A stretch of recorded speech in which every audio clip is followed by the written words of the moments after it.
Whitney Young football is on the air, live from Rockne Stadium on the southwest side of the greatest city in the world. It is week 9 of the high school football season in the state of Illinois and the first round of the Chicago Public League playoffs. We are coming to you on the Whitney Young football YouTube channel with tonight's action between your Whitney Young Dolphins and the Brooks Eagles. Whitney Young finished the regular season 6-2 after a hard-fought loss last week on the road to the Taft Eagles. The third-place finish in the Land of Lincoln Conference earned the Dolphins the 6th seed in the Public League playoffs. After limiting the damage of big plays in the first 7 games, the Dolphins' defense allowed 3 long touchdown runs last week that proved to be the difference in the game. The offense also struggled with the large front 6 of Taft. Those Eagles were able to limit the Dolphin running game and force Whitney Young to the air for much of the second half. The Dolphins look to get back on track tonight, carry momentum into next week's state playoff game, and with a win, guarantee themselves a game in Week 11. The Brooks Eagles come into tonight's game at 6-2 and on a 6-game winning streak. They blitzed through the Big Shoulders Conference, allowing only 29 points in public league games and shutting out their last 3 opponents. The Eagles' motto for this season has been all gas, no brakes, and Coach Daniel and his high-flying Eagles are looking to come into Rockne Stadium tonight and sink the Dolphins. Tony McHale reporting. Our friend Todd Kibbe's on assignment with the Lowell, Indiana Red Devils tonight. So alongside again is Barry Newman. Barry, no rain in the forecast. You going to be able to handle it? Barely. I mean, I have I have all the umbrellas in the car and the tent, the tailgate tent, just because I figured it would pop up from somewhere. I kept seeing green on the radar all week, and I think it was a mirage. But these Eagles have speed, Barry, and lots of it. What can the Dolphins do to minimize their speed disadvantage and force Brooks to play a different style of game? Yeah, I came up with a whole list of if-then statements around this and thinking about the Dolphins' defense at the 3 different levels. So if you think about the D-line, if the defensive line can get a push and control gaps, so if the guys like Tommy Basario and Malik Amos and Neil Rockne can do their job on that D-line, can they slow up those inside runs by the running backs from Brooks, as well as can they contain the pocket? Contain the pocket for a very dangerous quarterback in number 20, Anali. So Cheetah Bear Anali, definitely a running quarterback, but he can also sling an iron as well. So if the defensive line can do that, then I think we have an opportunity to make plays, not necessarily from the D-line. Just they control gaps, they take care of their assignments. Then we get our linebackers. And at the linebacker side, that's where I think we can make some plays. That's where I think that Alex Dale, Joseph Clayton, Sam Wyatt, if we're calling their names a lot tonight, I feel really good about what's going on, because I think because then we're going to be stopping that run, and we're also going to be they pass the ball as well. Brooks throws the ball around, so then we get to the 3rd level, and this is what in journalism you call the buried lead, because the buried lead on this is number 1, Cameron Pickett for Brooks is a D1 already signed to go to Ball State, a kid with 4.4 speed. Has a ton of catches, ton of touchdowns this year. They get him the ball, definitely receiving. They get him the ball on jet sweeps. He's returning punts, returning kicks. They want him touching the ball as much as possible. I'd say again, look for the Dolphins tonight. Anthony Hood probably shadowing him all over the place. If Anthony, who is a tremendous athlete himself, can hold up against Pickett, then I think we're in good shape. And again, if the D-line and the linebackers are getting some pressure, then I think, again, it goes to Anali, who is a good running quarterback, who has hit Pickett on a bunch of things, on some deep balls that I think against competition where he's just throwing it up deep, where right. Patrick McHale playing center field might be able to come down with a few of those. I think just watching some of the film, the big challenge that we're going to have is our cornerbacks staying with the receivers, because Anali likes to get outside, and then you're stuck, right? Are you committed to the run or are you committed to the pass? If the cornerback comes up, Pickett has, every game we saw, Pickett goes deep when Anali comes outside. So Anthony Hood or Josh Wildermuth is going to have to stay with him and not support the run tonight. Your job is one, as they said in Hoosiers, what kind of gums he chewing? Sorry, that's an old movie that. Solid. The advantage the Dolphins have in size, they outweigh both the Brooks offensive and defensive line by about 25 pounds. The Dolphins, Barry, have struggled to establish Frank Skotanis these last couple weeks. What has to change tonight to get Frank back involved in this game? Yeah, well, I think a couple things, and it is getting Frank established because a balanced attack is going to benefit the Dolphins tonight. So the way, and Tony, you pointed this out to me earlier in the week, this will be an interesting defensive line for all of us to watch tonight. They've got a couple run stuffers in the middle, but then their DNs are actually Anali, the quarterback, is one of the defensive ends, and number 10, King, is the other defensive end. Those guys are both listed at about 6'2", 185. They are speed rushers. Right? So what's benefited them throughout their schedule is those guys getting around the edge and getting into the backfield. So the key tonight for the Dolphins is to push those guys wide. So, Tommy Basario on the end, push that defensive end out and beyond. Patrick McHale stepping up into the pocket, looking for guys downfield, or pushing those guys out. And, I think if our inside line, which, we're going to have youngsters out there tonight, right? So I think you have Nick Dale at center. You have Nefasimi Obadele at one of the guards, and I think Brady Miller is starting at the other guard. Right, so a freshman and two sophomores on either side of them.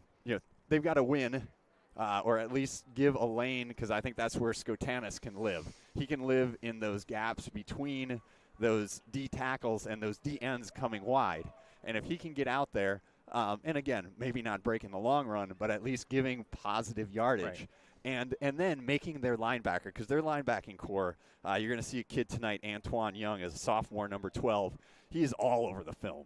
That dude he flies around, makes plays in the backfield, shoots gaps on runs. Well, if we can have that balanced attack where they can't load him up at the line, right, that he's got to play back and got to be watching for an Alex Dale coming across the middle, Sam Wyatt coming across the middle, that's gonna give us a little bit more opportunity to run.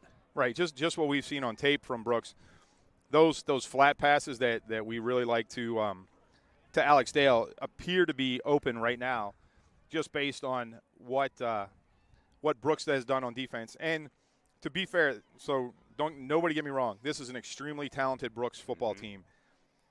Just the quality of the opponent that they've played the last 6 weeks hasn't been that high. So it'll be a question of how fast can the Dolphins adjust to the speed of Brooks, and how fast can Brooks adjust to the physicality of the Dolphins, which they just haven't seen in the last 6 weeks. As the pregame rolls on, we always like to get the coach's perspective if possible, and I had the opportunity to speak with Coach Finger earlier tonight and get his insights into last week's game and tonight's opponent. Joined by Coach Dan Finger of the Whitney Young Dolphins. Coach, last week we ended the regular season. Tonight we get into our two different playoff series. How do you make the kids understand that it's win or go home? We don't want to make too big a deal out of it. Obviously, the only momentum you have in football is how your next practice goes. So we're trying to keep focusing on that, but understanding the whole time that this is the biggest game in this program's history for the past, 6 or 7 years. So, I think the kids understand that, and their effort and focus in practice has reflected that they do so far this week. The Brooks Eagles might be the fastest team that we play this year. They had speed at every position. How do you adjust to that? Well, we've got to be really, really gap sound. We've got to make sure that everybody's covering his responsibility, and then we've got to key on their playmakers. 1, 20, 6. All those guys are really, really deadly with the ball in their hands, especially number 1, the receiver. So we've got to be aware of their presence and their alignment every day or every play before the snap, and then we've got to communicate the heck out of wherever they're going pre-snap and what we're seeing once the ball is snapped. The Dolphins have dominated time of possession all year, but have struggled a little bit with the running game the last couple weeks. How do you get Frank Skotanis back involved in the game? We just got to keep working our blocks. We've been working a lot of pre-practice work this week at practice, so we're working on getting downhill and making sure we're identifying the front. Our quarterback's getting us in the play that we want to be in based on that front, and then Frank's getting downhill and getting all the yards he can. Coach, thanks a lot. We'll see you next week in the state playoffs. Appreciate it. Go Dolphins. So as I was asking questions to Coach tonight, Frank was there listening. So he's anxious to get back involved in the game and get the ball a little bit. And I think that's one of my keys to the game tonight, Barry, is the Dolphins have been great at controlling possession. You go back to last week, even against Taft, that drive that ended in a blocked field goal was still a 7.5-minute drive. So the fewer snaps you can give to Brooks tonight, the better off the Dolphins are going to be.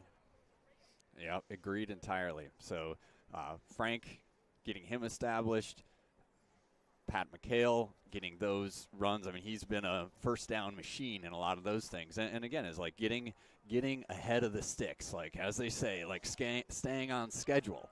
So when you're facing a 2nd and 5 with the Dolphins and what we're able to do with a balanced attack, with the opportunity to run from that position or the short passes. I will say in watching, and again on the film, when we talk about, like, I'm going to run down the scores that Brooks has had this year. So they started out the year 0-2. They dropped a 35-6 decision to Eisenhower, then lost 34-6 to St. Lawrence, and then went on this run: 38-8 over Bronzeville, 54-14 over King, 53-7 over Von Steuben, 47-0 over Lindblom, 62-0 over Dunbar, 50-0 over Hyde Park. I mean, these guys hadn't given up a touchdown in a month, but when you look back and you look at the Eisenhower and the St. Lawrence games where they're facing tougher competition, they do tend to be a little soft in their zone. At least they were in those. I mean, right. and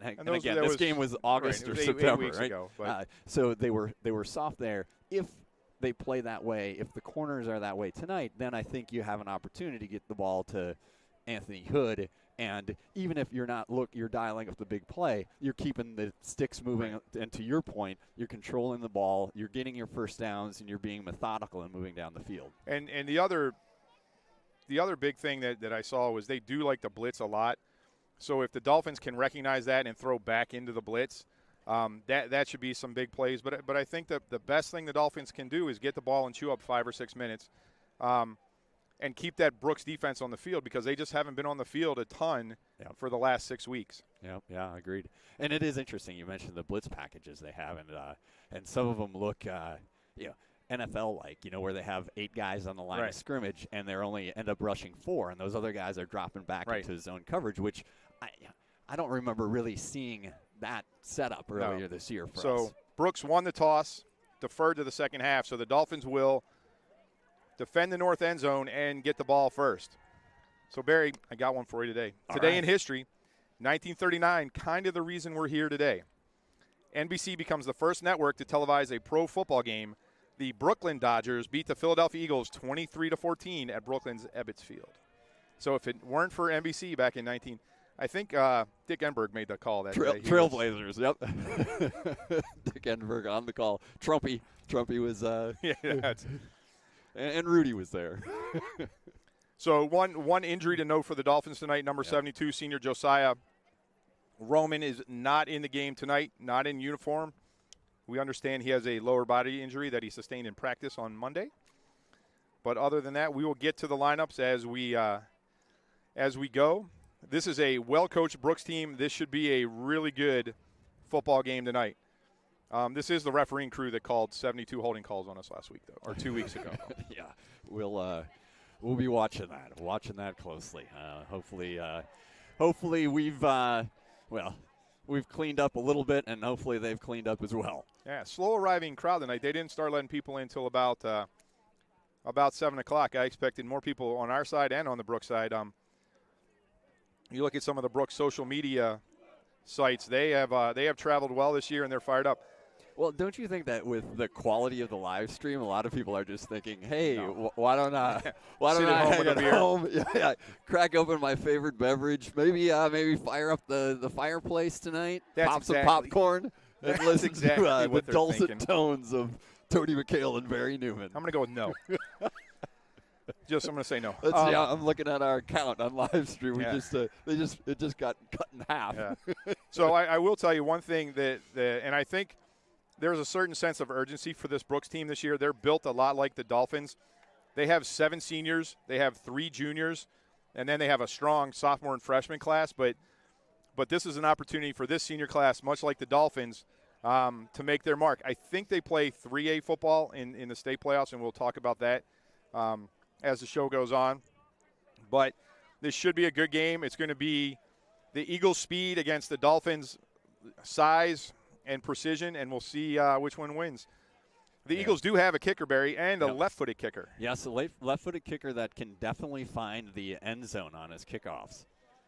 So we'll talk special teams, I think, throughout the night, and that's where, again, hopefully we get this. Let's see, who do we have deep? Looks like we have Yolich and Hood. Yolich and Hood deep. And we didn't mention Yolich on the opening, but in that Taft game, especially on the defensive side of the ball, Luke played a great game. He did, and a huge stop at the end of the first half. Yeah, so he's a freshman who's logged a whole lot of minutes on the defensive side of the ball. So a little bit quiet in the stadium tonight. Here we go. We're underway. Foot's in the ball. It's going to go to Hood at the 10. He's out to the 20, 25. Finds a little hole out to the 30. He's going to get brought down at the 34. There's a whole host of Eagles in there. The numbers, once again, somebody has something against white numbers. So we got gray numbers on, and their colors are blue and white. I'm not sure why they're wearing the Taft colors of silver and blue. But Brooks is in gray helmets, blue jerseys with gray numbers, silver pants, a smattering of pink socks for October Breast Cancer Awareness Month. McHale brings his Dolphins to the line of scrimmage at the 34.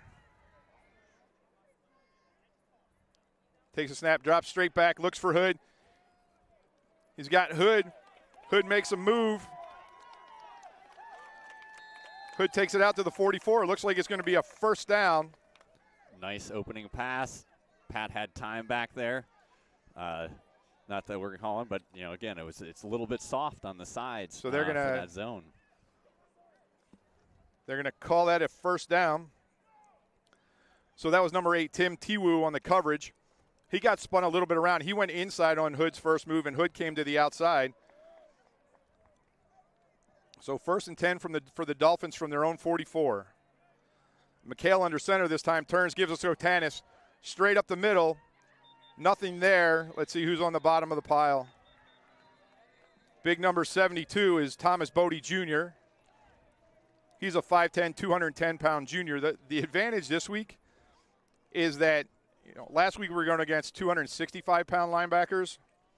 This week we're going to get, or linemen, this week we're going against 210-pound linemen. So right now the Dolphins actually outweigh, I think we said it at the top, the Dolphins outweigh the Brooks line by about 25 pounds, so it's just the speed.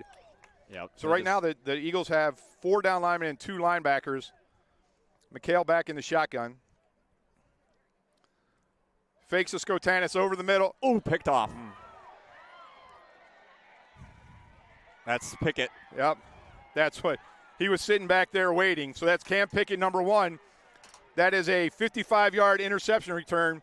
McHale was looking for Alex Dale, and from his free safety position, Pickett just took it and was down the sideline. So a pick 6 for the Brooks Eagles to start this game. That was the ability for Pickett to read that play. And he was sitting back there in center field. Took the pick, and not a whole lot in front of him to take it to the house. So that's what the Dolphins can't allow these quick scores.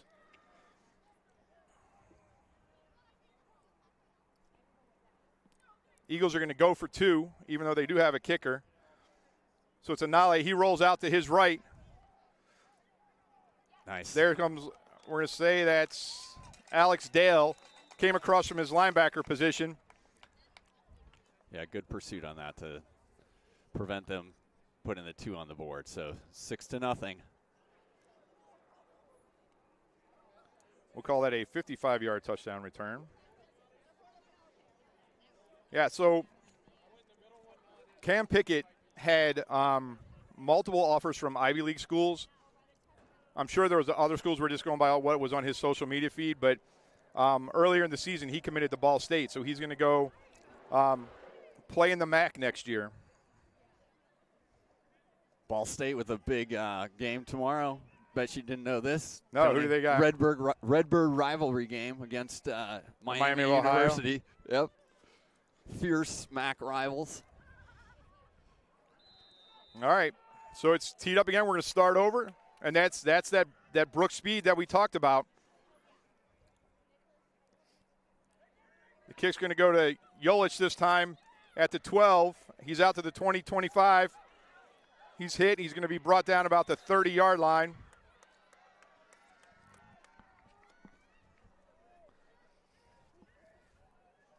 That looked like number 31, Rayvon Williams. He's a 6'1", 165-pound senior. So they're going to put the ball down on the 30 for the Dolphins. So 1st and 10 for their second series. Yeah, and as you noted, I mean, I think they're rushing 4. They had 2 linebackers, so they had 6 defensive backs on that last play with Pickett in that deep free safety position. So we've got to be able to run the ball to keep this balance. Quick pass to Dale. Dale gets outside. He's going to get the ball up to about the 37-yard line. I think that, that's the better. You talked about the soft zone. That's where it's going to be, at least early in this game. Yeah, Tommy Basario is going to pick up a personal foul on that for a late hit, so that's going to be So the ball went out to the 38.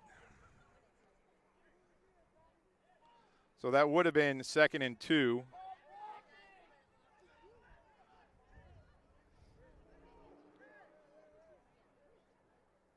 So the referees are having a conversation. So you just heard somebody say 77. The umpire's walking the wrong way. So instead of 2nd and 2, they're going to take this ball back to the 22 or 23-yard line. And we'll have to see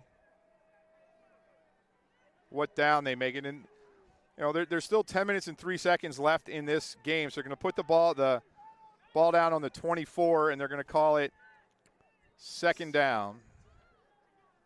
So a post-possession penalty on that.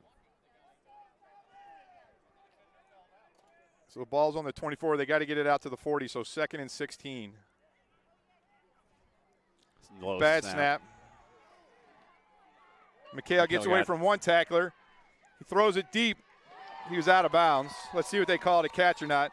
Sam White, yeah, that's the correct call. Yeah, Wyatt had his toes on the line, I think, by the time that pass got completed. Yeah, and that was right in front of us, and that's the right call. So it brings up 3rd and 16 from the 24. Bad snap that time. McHale was able to escape the first tackler. I think that was number 10, Elijah King.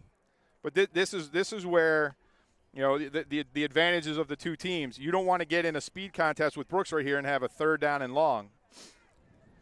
And you also don't want to have to punt to Cam Pickett. Right. So McHale comes back in with the play.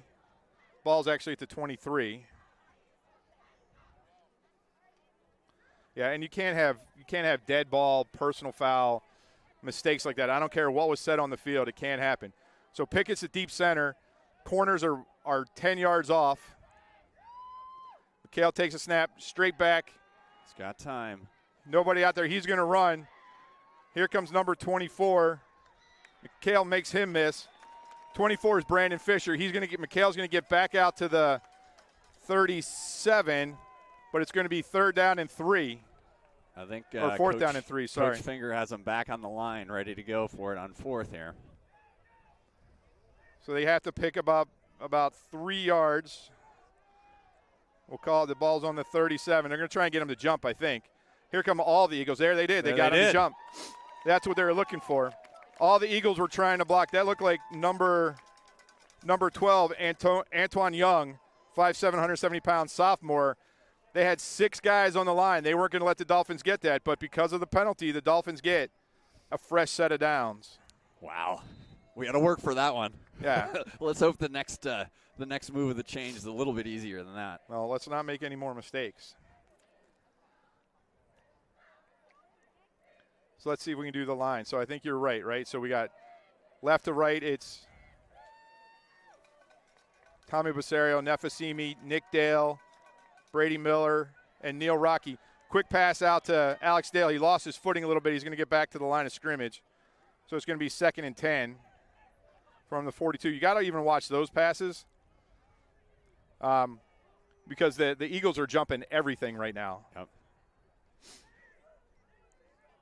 Well, and maybe that can set up a wheel route or something like that where you can, if you have enough time. And everything's been going right so far. So we'll have to see if Coach Lemming is able to change it. So you got Alex Dale going to the left this time. 2 receivers left, 2 receivers right.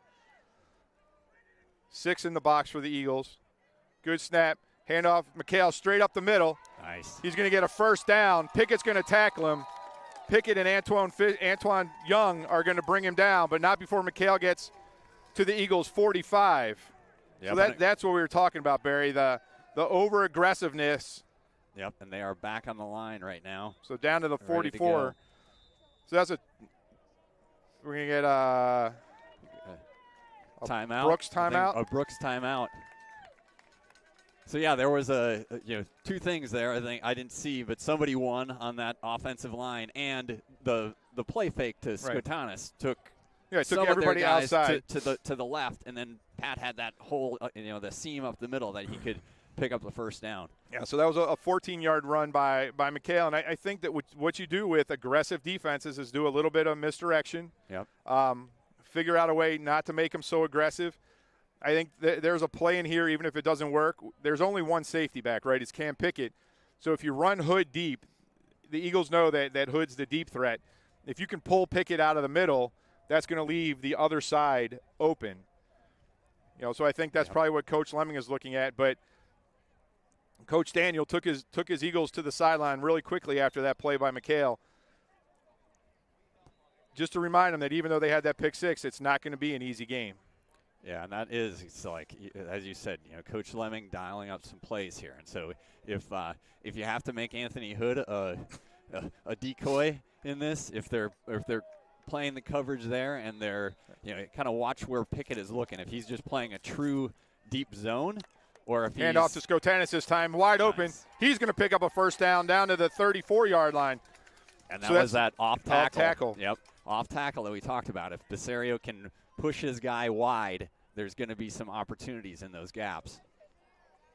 All right, they're going to call it 2nd and 1 because they don't like me because I write in ink. Wow. That way you can dial up an interesting play here. So this is the 8th play of the drive. I wouldn't get too crazy. Just keep doing what you're doing. Yep. Pick up the first, move the chains. So now you got 7 guys in the – oh my goodness gracious. That was a horrible snap all the way back to the Dolphins' 45.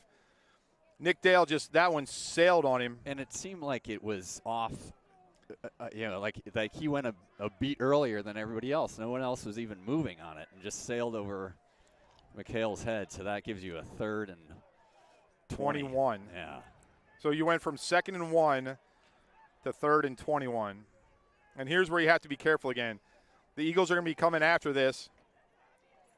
Yeah, so the sticks on the far side say 4th down. It's 3rd down. The 9th play of the drive coming up. It's 3rd down. Referees are having a conference. Hey, you got to stop the clock. You got to stop the clock.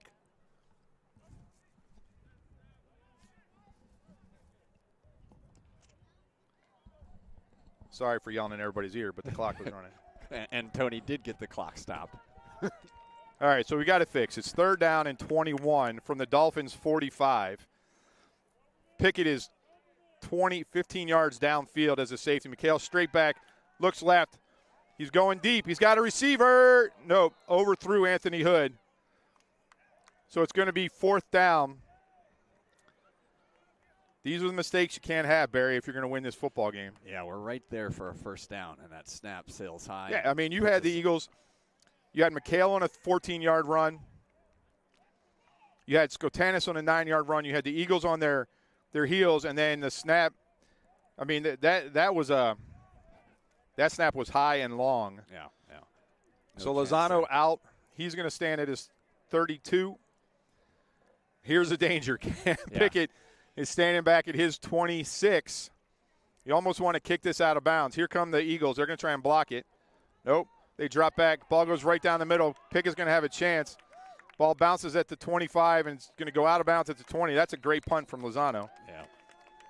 All right, so there's 6:17 left in the first quarter. We're going to get a first chance to see the Eagles' offense. The ball's going to be on the 21-yard line.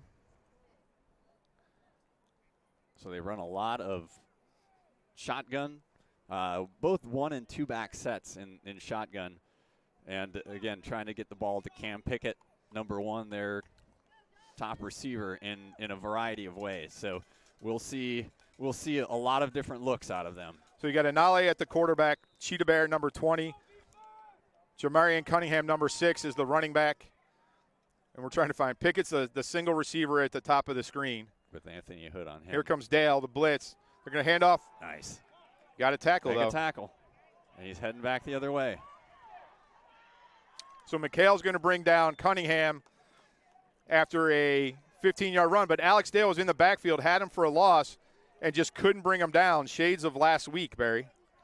So that ball's going to go out to the 39-yard line, so an 18-yard gain from Cunningham. Just what they're going to put it down on the 40. Just what the Eagles needed to do, or just what the Dolphins needed to do. Yeah, get in the backfield. But you got to tackle.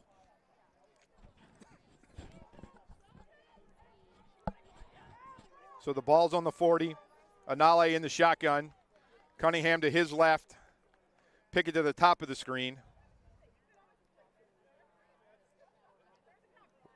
2 safeties for the Dolphins.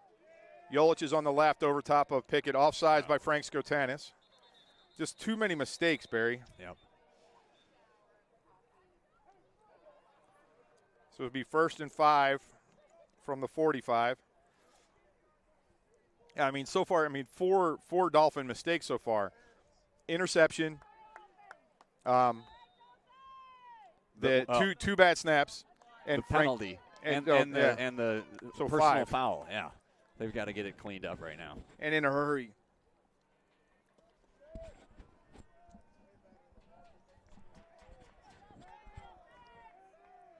Always looking for Pickett. Pickett at the top. Anale in the shotgun. Now he takes a snap straight back. He's going to go deep. Going deep. And that's a catch. There's 2 receivers in the area. That is number 25, Bakken Nuchuch. Only his 2nd catch of the year. So that ball's going to go down to the 31. There was 2 receivers there. I'm not sure it was 2 Nuchuch, but he ended up with it. Right. So another first down. Ball rests on the 36. Yeah, so Pickett by far is the favorite receiver. He's got 29 receptions. Cunningham from his running back position has 18. Everybody else has less than 5. So that was only Nuchuch's 2nd catch of the year. Ball's on the left hash. Anthony It's Hood. Anthony Hood one-on-one with Pickett. Over there with Pickett. Here comes a blitz. Oh, nice. Joseph Clayton from the right side. Anale never saw it. That's a big loss. That's a 9-yard loss all the way back to the – where are we going? So it was the 31 all the way back to the 39, so an 8-yard loss. Joseph Clayton announced his presence with authority.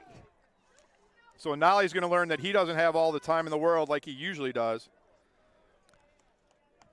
Yeah, the Dolphins dialing up a blitz. I mean, a lot of times they're just sending 4. Right. And this is a young offensive line also for the Eagles. They have 3 sophomores and 2 juniors, and it's not very big. 210, well, Dante Hance, number 76, the left tackle, or the left guard, is 275. But everybody else is under 220. So no linebackers. Everybody on line of scrimmage. Bad snap. Ball's on the ground. Ball's still on the ground. Pick it up. Fall on it. Dolphins ball. No. There was a chance there for the Sam Wyatt still yelling. Out there. Nope, 3rd down. So that ball's back to the 47-yard line. I think we were thinking too much about making a play there rather than just falling on top of the ball. So it's going to be 3rd and 26. So here's your chance to get back in the game, Barry. Yep. Stop them here. Stop. So the Eagles have to get the ball down to the 21-yard line. So they had the Joseph Clayton sack and then the bad snap, and the Eagles are going to take another timeout. Yeah, so it's interesting here. With third and forever, it gives you the opportunity with Pickett out there to roll McHale back to that safety position and give Anthony Hood some double team help on him, which, again, they completed a pass New Church, but I think, in a situation like this, that's the direction that they likely will be looking. Although I will say they do throw some screens out of the backfield to running backs, and both of their running backs are dynamic. So that could also be a play that you need to be watching here. So try to get some pressure out of that front, get some pressure out of the front four, and then have some linebackers make a play. So just to give you an idea, Cameron Pickett has 29 catches, 491 yards. Jamarian Cunningham, the running back, has 18 catches, 285 yards.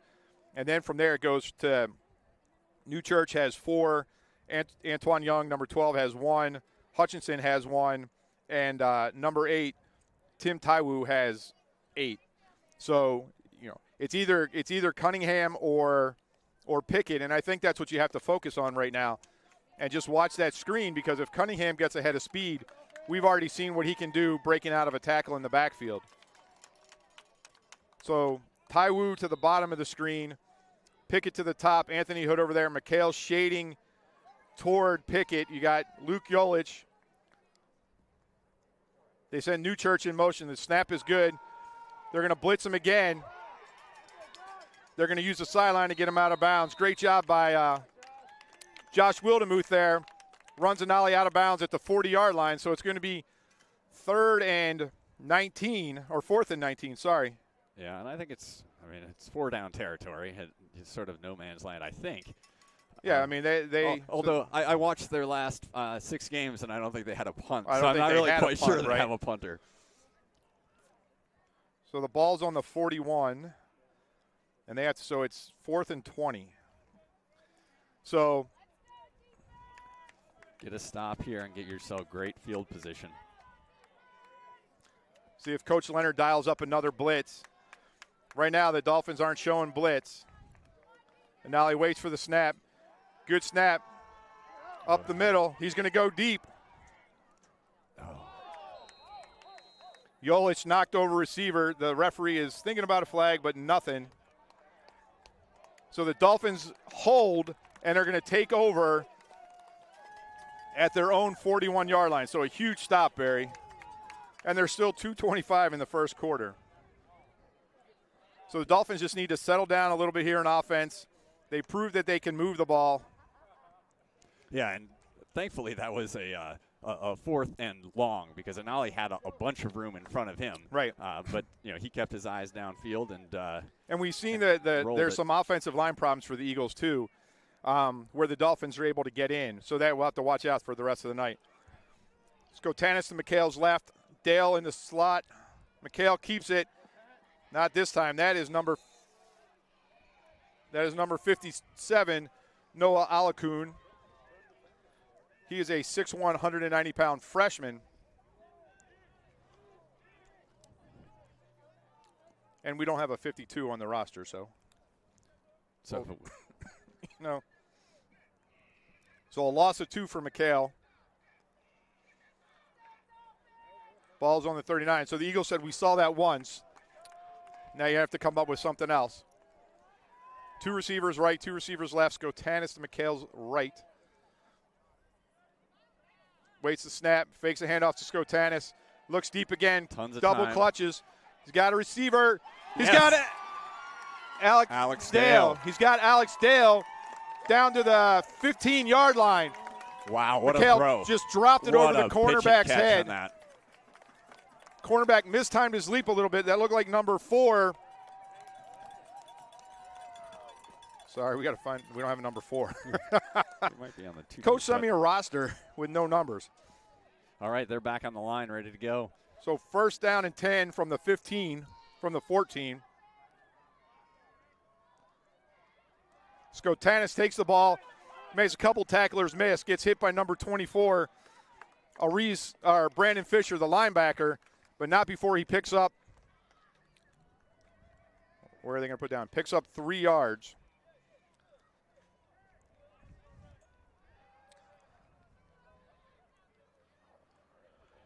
That previous pass play was 40 7 yards. Great pitch. McHale to Dale. So keep this drive going, Dolphins. So they put the ball down on the 11. Blitz by the Eagles. McHale rolls out to his right. He's got Dale. Dale's wrapped up immediately by Pickett. That's kind of the same play that the interception came on. I think you can fake that now. You know, here's the option. Pickett's going to bite on that. There's going to be somebody over the middle that's going to be open. Yeah, and they were bringing at least 2 extra rushers on that. So but Pickett was able to fill quickly on Dale because I thought, when it initially started, I thought, hey, this is a play to have dialed up, but Pickett closed quickly on it. So no gain on that. It's going to be 3rd down and 7 from the 11 for the Dolphins.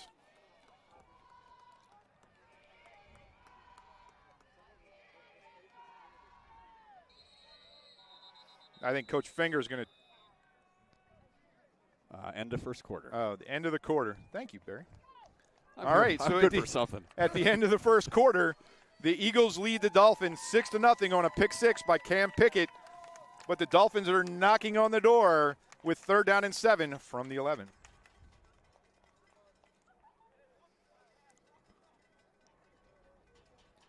Well, some of the methodical drive part we've got down, which is good. We just need to punch this in the end zone right now, right? And eliminate the mistakes. I mean, what we've seen from the Dolphins on defense is actually really encouraging. Right. Yeah, there was just the one missed tackle. Really was the only play there, and the pass to Newchurch, which was. Yeah, which is just kind of good. Thrown up there. So. Right. And if they're going to go to Newchurch rather than Cam Pickett, we'll take that. You're going to take that all day. So the good news is offensively, you held Cam Pickett without a catch. Yeah. You just got one on defense, which was 6 on the defensive side of the ball. All right, so the Dolphins come out 3rd and 7 from the 11. They got to get the ball just inside the 5-yard line. 2 receivers right, 2 receivers left. Carter and Dale to the left.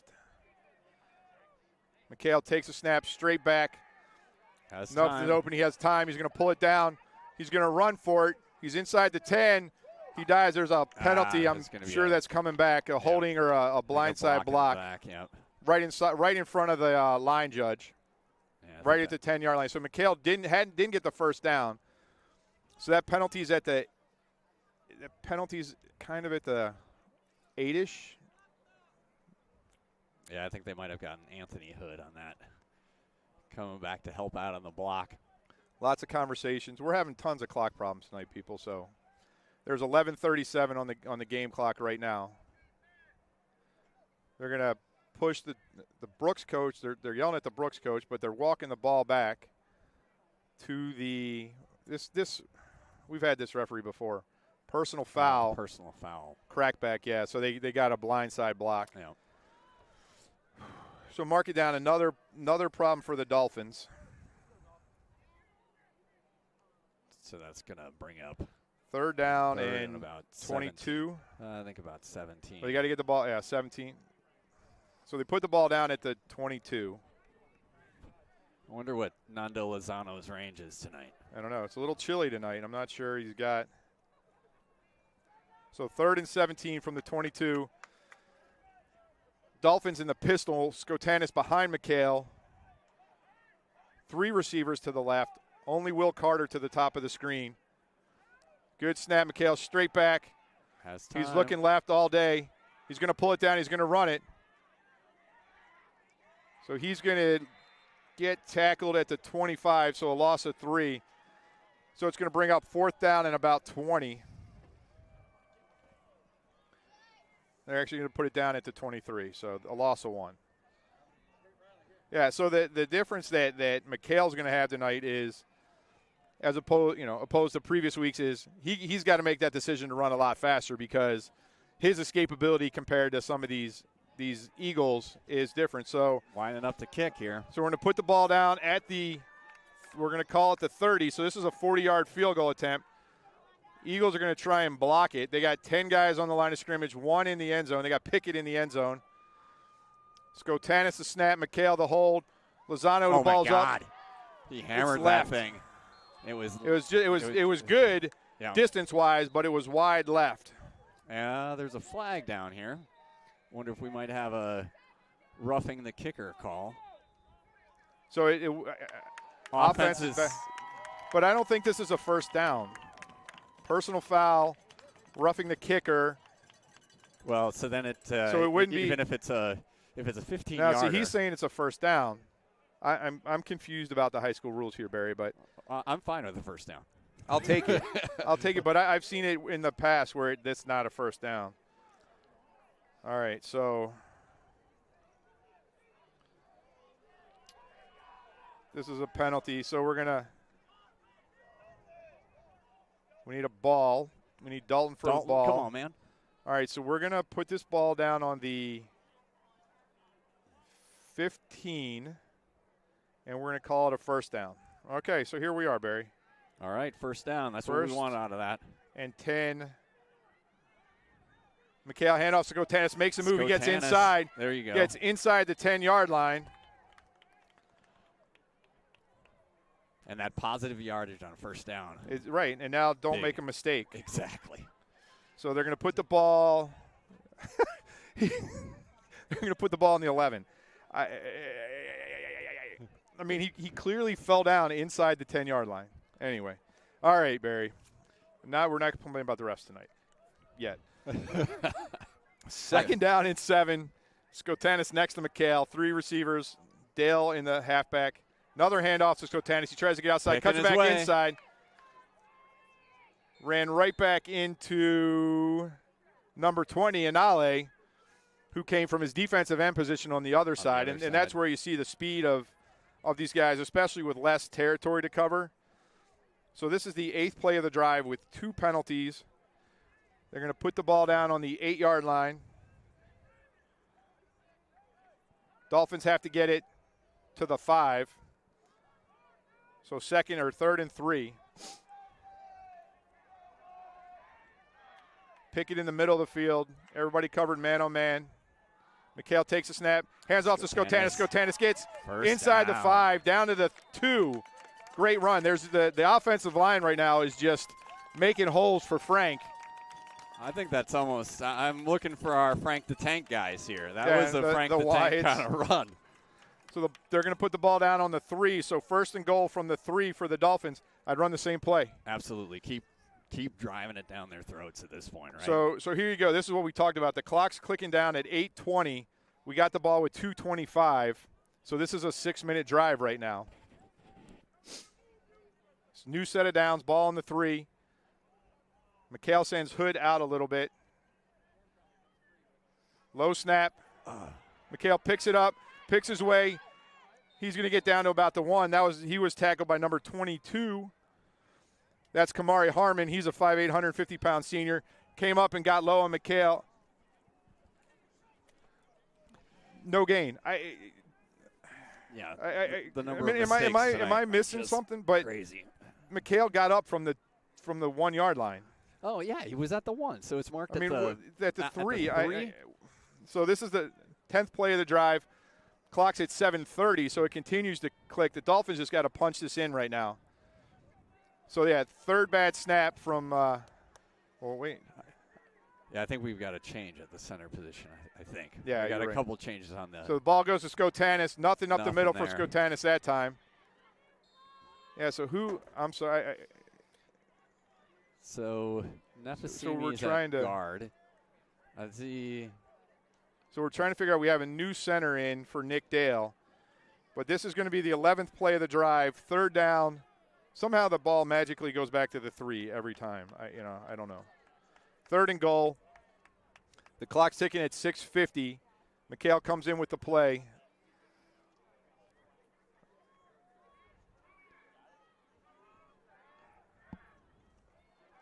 Yeah, I think Cepeda might be in at center, but let's do a little play action here. This clock's under 10. Somebody's going to have to take a – you can't get a delay a game here. You got to snap the ball. Snap the ball. Snap the ball, please. Oh. the Dolphins, I don't know what's They're going just on. killing themselves. This is just. So it's going to be 3rd down and goal from the 8 now. I mean,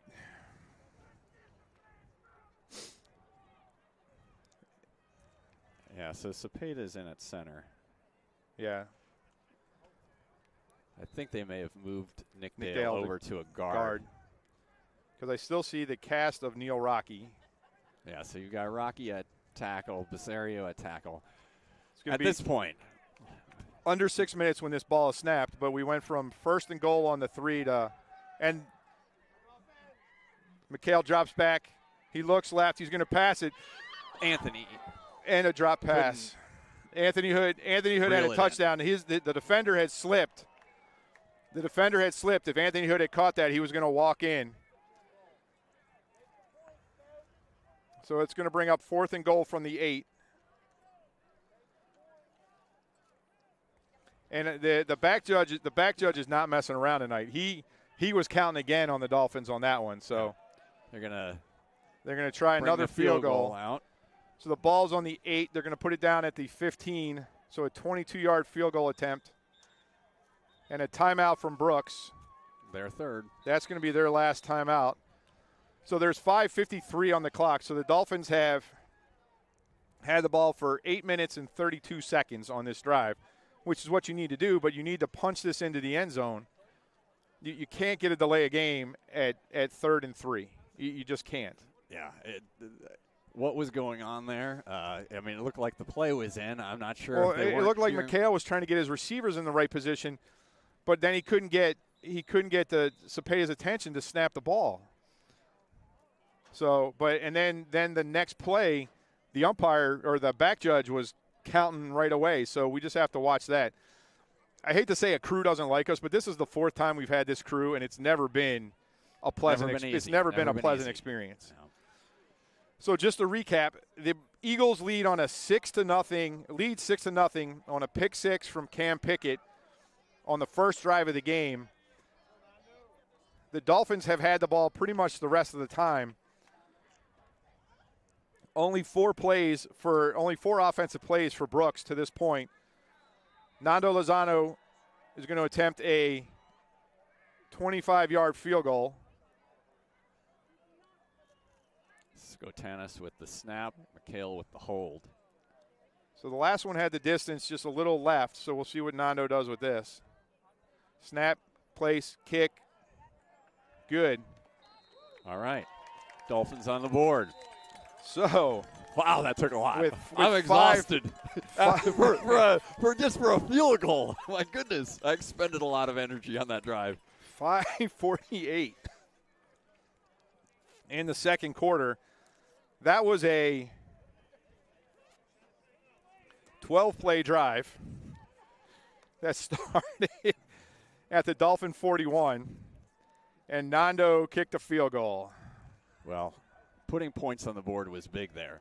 Now, yeah. What also is big right now, and I'm probably being far too ahead of myself here, but one, get a stop. Right? You want to get a stop. On the kickoff. Yeah, on the kickoff, first of all. And I think that they are going to be kicking it away from Pickett, who will be deep.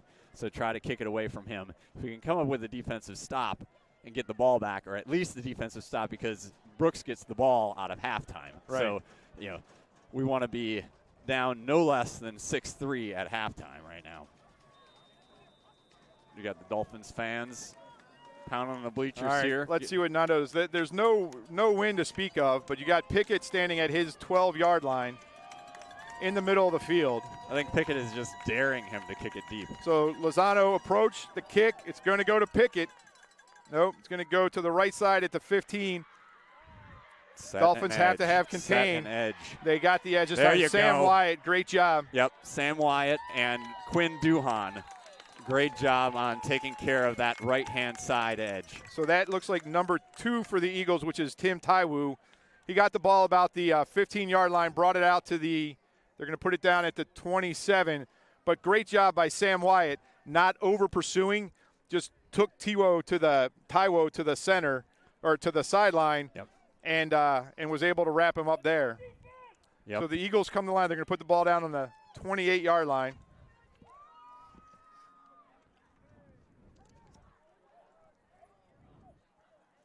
So we've got Pickett again closest to us here with Hood over the top of him. Handoff inside to Cunningham. Cunningham's going to pick up about 3.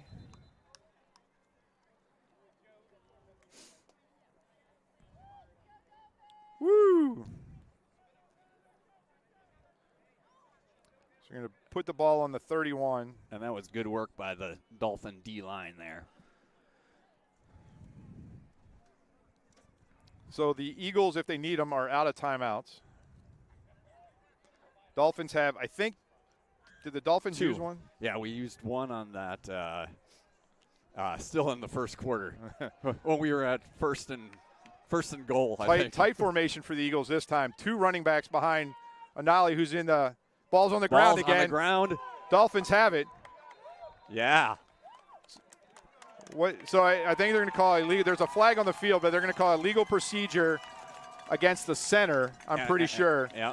And I think Malik Amos is coming up with that, I think. So it's always interesting, and you hear it all the time in the pros in college, when you take it.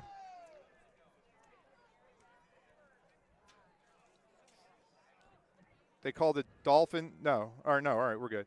When you take a shotgun quarterback and you put him under center, strange things happen, and that's what happened right there. So the Dolphins are going to take over with 4:47 in the second quarter. First down on the 31-yard line. Handoff. Going back to Skotanis. He gets outside. There. Yeah. Down to the 4-yard line. Cam Pickett brings him down, but not before Frank picks up 27 yards. Frank knew he didn't quite have the corner on that, so he slowed up so he could give the guy a shoulder. See if he could knock him over. But the Dolphins are in business now, right back where they were. First and goal on the 4-yard line. There you go. Here comes your Frank the Tank. The Tank is out, as well it should be. So Skotanis takes the ball again, gets back inside. Touchdown, yeah. Skotanis. So the Dolphins strike in 2 plays. Skotanis going in for 4 yards, a total of 31. That drive took 23 seconds.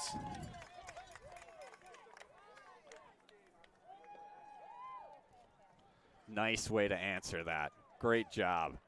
Great job on that offensive line, and then great job by Frank taking care of things.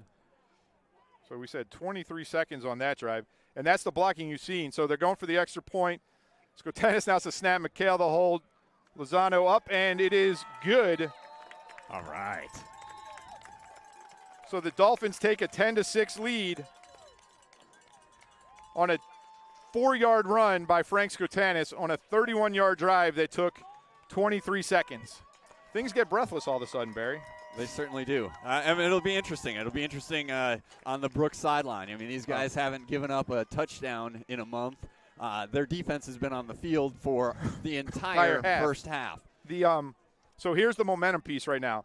You got to cover this kickoff again, just like you did the last one. You cannot give up a big momentum-changing kickoff to the Eagles right now. You got to think they're starting to question themselves. They haven't been in a football game in 6 weeks. Yep, exactly. So pick it back. Then you got a line of 3 guys standing at the 21-yard line. Dolphins have a little bit of energy left.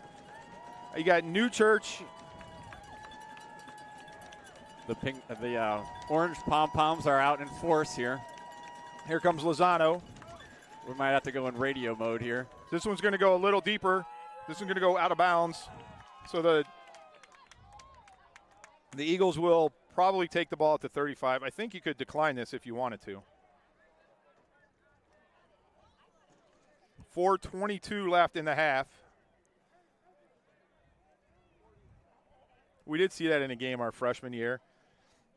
We were playing Carver, and it was back and forth, back and forth. There was about 30 seconds left in the game. We scored to go ahead, and we kicked the ball out of bounds twice, and they declined the penalty both times because they thought their only way to win the game was to run the kickback. Yeah. All right, so they're going to put the ball on the 35. No timeouts for the Eagles. 4:22 on the clock. Barry, this is only their 5th offensive play of the game. Wow. Well, 6 because they fumbled the 7th. They had 2 on the – they had 4 on the first drive, 2 on the last drive, and this will be 7. So Anali in the shotgun. Cunningham to his left. He looks. He's going to throw that. No signal yet. Get on the ball. Get on it. That's a live ball. There's no signal from the referee. Cunningham gets on it. That's going to be a loss back to the 30. Referees are talking again. I actually thought it was a forward pass. I thought it was a forward pass too. But right now they're going to say Cunningham recovered it. They're going to say Cunningham didn't have to recover it because it was an incomplete pass. even though there was even though the guy on that side is still standing thinking it's a spot there. Goodness gracious, what are they doing? Well, hey, that's all right, so it's 2nd and 15 from the Eagles 30. The clock should be running. There we go. Oh my goodness gracious. All right, got him behind the sticks though. So Big Tommy Basario in the middle. Joseph Clayton on the line. Everybody on the line. They're blitzing right now. Anali quick pulls it back. Bring him down. That's Frank Skotanis. Yeah. All the way back down to the 15-yard line. That's a 15-yard loss. Dolphins with their, I guess Dolphins don't have ears, but they've got their fins pinned back right now. All right, I'm sorry. That goes to the 20. Sorry, my bad. So that's a 10-yard loss, but it's 3rd and 25 right now. Clock continues to tick, 3:25, 3:24. One of the things we saw on tape, but we didn't mention at the top of the show, Anali likes to hold that ball out in his right hand, and he never tucks it away. He never tucked it away there. So there's always the possibility of another fumble. So Pickett goes to the top of the screen, 3 receivers to the bottom. McHale, the single safety. Somebody down in the bottom is uncovered. Anali gets a snap. He looks right. He's going to come back to Pickett. Tommy Basario bearing down on him. Anali's going to get outside to the right. He passes across the middle. That's going to be trouble. That's Tim Tiwu with the ball. It's going to be a first down to the 47-yard line. Great job by Anali. Yep, Anali stayed alive. There's a flag down on the play. Illegal man downfield. That is coming back. Thank goodness. Yep. I don't think the Brooks coach great, is going to be very happy with that. That was a huge play by Anali right there. Just a great job. So that is going to come back. Great job by Anali. He took the snap, looked right, looked left, went all the way to his left. Tommy Basario was there. He came all the way back, thought about running it, but found Tim Tiwu in the middle of the field. Tiwu caught the ball about the Eagles' 40 and took it another 15 yards after the catch. So I just felt a drop of rain, dude. Well, it's Dolphins football. No joke. It is. It's raining. There wasn't rain in the forecast for. Anyway. All right, so this ball is going to get put down on the. It was on the 20, so it's got to go back to the 15. Why? That was a huge. It can't go to the 16. It's not a 4-yard. It's not a 4-yard penalty. It's not a spot foul. I can't deal with this. I really can't. So we'll call it 3rd and 29. So Dolphins in a 2-deep safety look right now. So Pickett now down at the bottom of the screen. So they got here, and they're going to send all 4 receivers to the right side for Anali. Here comes Skotanis again. Anali right into Skotanis. And he finally goes down. Anali rolled to his right. Skotanis beat his man and got Anali. Anali escaped. And Coach Finger takes a timeout. So the ball's going to be put down at the 10-yard line. So a loss of 6. 4th and 35. But yeah, so Skotanis from his defensive end position just blew by the right tackle. Anali just happened to be rolling to his right. Frank had him, dragged him down to about the 2-yard line. Anali escaped, but had no balance left. Got back out to the 10. I mean, you can't go for it, right? You got to punt it here, right? I would think you'd have to punt it with 2:31 left in the first half. So the Dolphins have one timeout left. We had a 4-yard illegal man downfield penalty. It's starting to drizzle. We didn't bring our rain gear. What the heck is going on? I brought my rain gear. Although I guess I didn't bring umbrellas. I think I have some plastic bags in the. Oh! Thank you, our producer, Our producer, Coach Fingers' Mama mom. Finger, is telling us we're telling off, us were we off on the behind. score? Thank Yeah, you. Okay. Yep. Got a little carried away. Where we get excited over here. Hey, my sister had to remind me to take down the pregame block, so we didn't. I was supposed to. That was one of my 2 assignments. I had to plug in the extension cord and remind Tony to take down the pregame, and so I was 1 for 2 today. Next year we're hiring a producer. Somebody's running the computer for us. This is too much. All right, so here we go. The Eagles are in punt formation. McHale stands at his own 35. I think with instructions just to make sure the ball doesn't roll very far. I can't see. That looks like number 8, Tim Tiwu, as the punter. He stands at his goal line. Let's see if they can snap it to him. Good snap. The ball's going to hit. Get away, Anthony. There you go. The ball's going to come to rest at the 39-yard line. So with 2:22 left on the clock, the Dolphins are going to have it 1st and 10 from the 39. They almost got there, Barry. They almost had it at the goal line. Taiwu was able to get it off. Yeah, got it away and got a little bit of a roll. Do you do anything but run the ball Well, here? that's exactly what I was thinking. It's like you don't want to get greedy here. You got to feel good, actually, the way this game started to be up 10-6. But, I mean, I guess, fire Skotanis through the line a couple times here and see what happens. Number 72 that time for the Eagles. Big Thomas Brody, he's a 5'10", 210-pound junior. Stopped that run for a 1-yard loss. All right. So 2nd and 11. Dolphins are going hurry up here. Plays are getting signaled in. 2:03 on the clock. In the pistol, nope. In the Skotanis comes to McHale's left, 2-2. Good snap. McHale looks left, quick. Anthony Hood drops the ball. It's going to be 3rd down. Clock stops. 3rd down and 11 from the 40. Minute 47 left on the game clock in the 2nd quarter.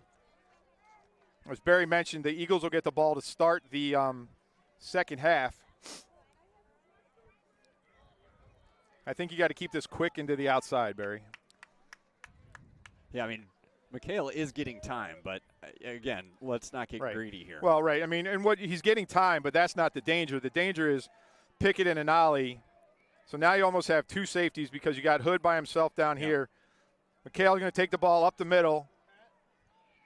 He gets back to the original line of scrimmage maybe, so it's going to bring up 4th and 10. Clock's going to run. The Eagles don't have any timeouts left. The Dolphins took a timeout. I'm not sure why, but they did. Okay. 4th and 10. As much as I love Nando Lozano, I do not think the 57-yarder's in his range right now.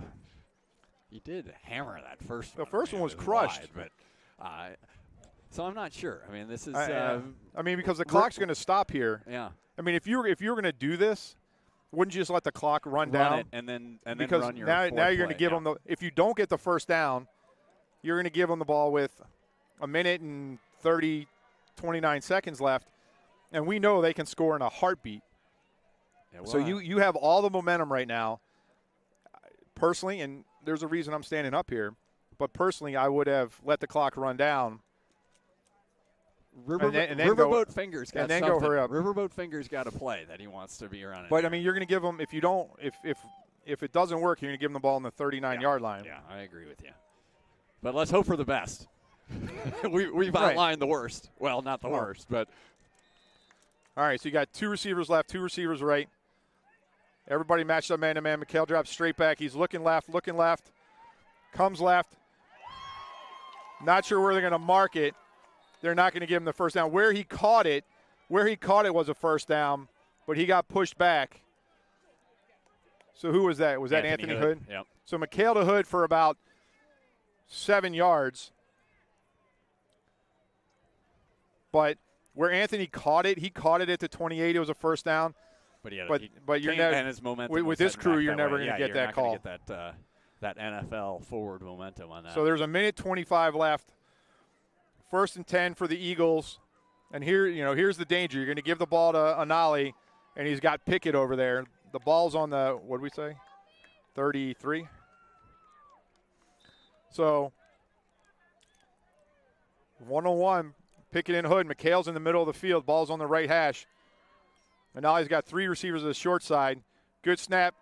Anali fakes to his right. Now he's got to get out. He's rolling to his left. He's being tracked by Alex Dale. Alex Dale's going to bring him down inbounds, so the clock's going to continue to run short of the first down, out to the 43. Great job by, or 42. They're not going to give him the first down. Great job by Alex Dale to keep him in bounds. 107 right now. Dale was almost the shadow on that. He had contain of Anali. So the clock continues to run. We're under a minute. The Eagles are at the line. Anali was looking for Pickett on that. He faked short to the short side and then tried to come back. Now you got Jolich over top as a safety with Hood covering Pickett. Anali waits for the snap. Snap is good. He looks right, comes back to Pickett. Here comes Amos. Short pass to Cunningham. It's going to be a first down, out of bounds to the 46-yard line. So another set of downs, but we're down to 32 seconds.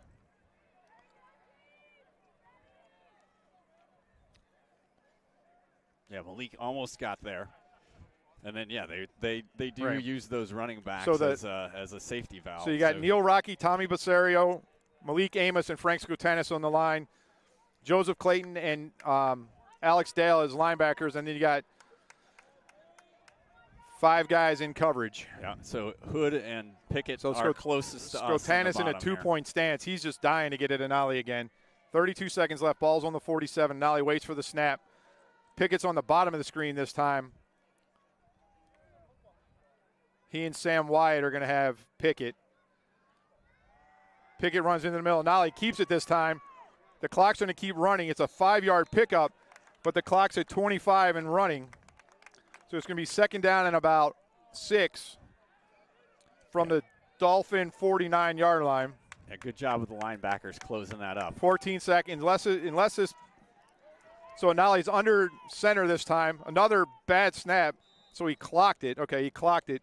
7 seconds left. It's going to be third down and 6 from the Dolphin 49. Everybody go stand with their heels on the goal line. Yep, How far can an Anali throw it? We don't know. We saw some film of him.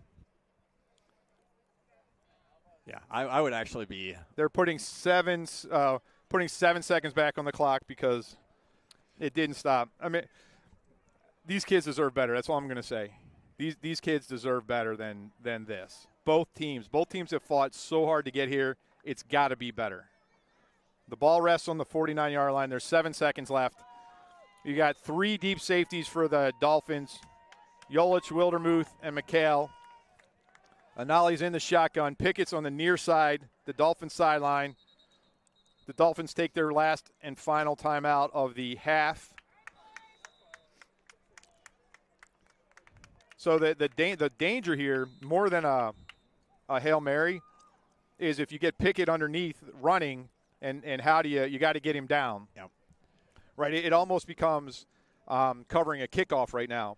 Is if they try and run Pickett underneath, you got to get him on the ground because that kid is elusive. Yeah, he's dangerous. So just to kind of reiterate and go back, he just looking at his social media feed, he had offers from Yale, Penn, and Dartmouth in the Ivy League, and then I know he went to some camps. I didn't see any other offers, but I'm sure he had some other mid-major offers. I'm not sure if he had any Power 5 offers, but quite impressive. And Anali right now, I think it was him, has an offer from Division II McKendree University. Yep. So it's quite a talented bunch out here. And I'm sure, just looking at social media, I think Cunningham's going to get some offers as we get closer and closer to the signing day. Ball's at the 49, 7 seconds left. Pickett's on the right. Here you go. They're going to run Pickett underneath. That ball bounced. It's incomplete. They're going to get one more shot. There's 3. Oh, that was fourth down. So then if we actually properly, they're going to put 3 seconds back on the clock because, of course, the clock. Yeah. So this is fourth down. Right. That was incomplete. So as it matters, it's 4th and 6 from the 49. But that's exactly what they tried to do. That's right. Get the ball to Pickett and let him roll.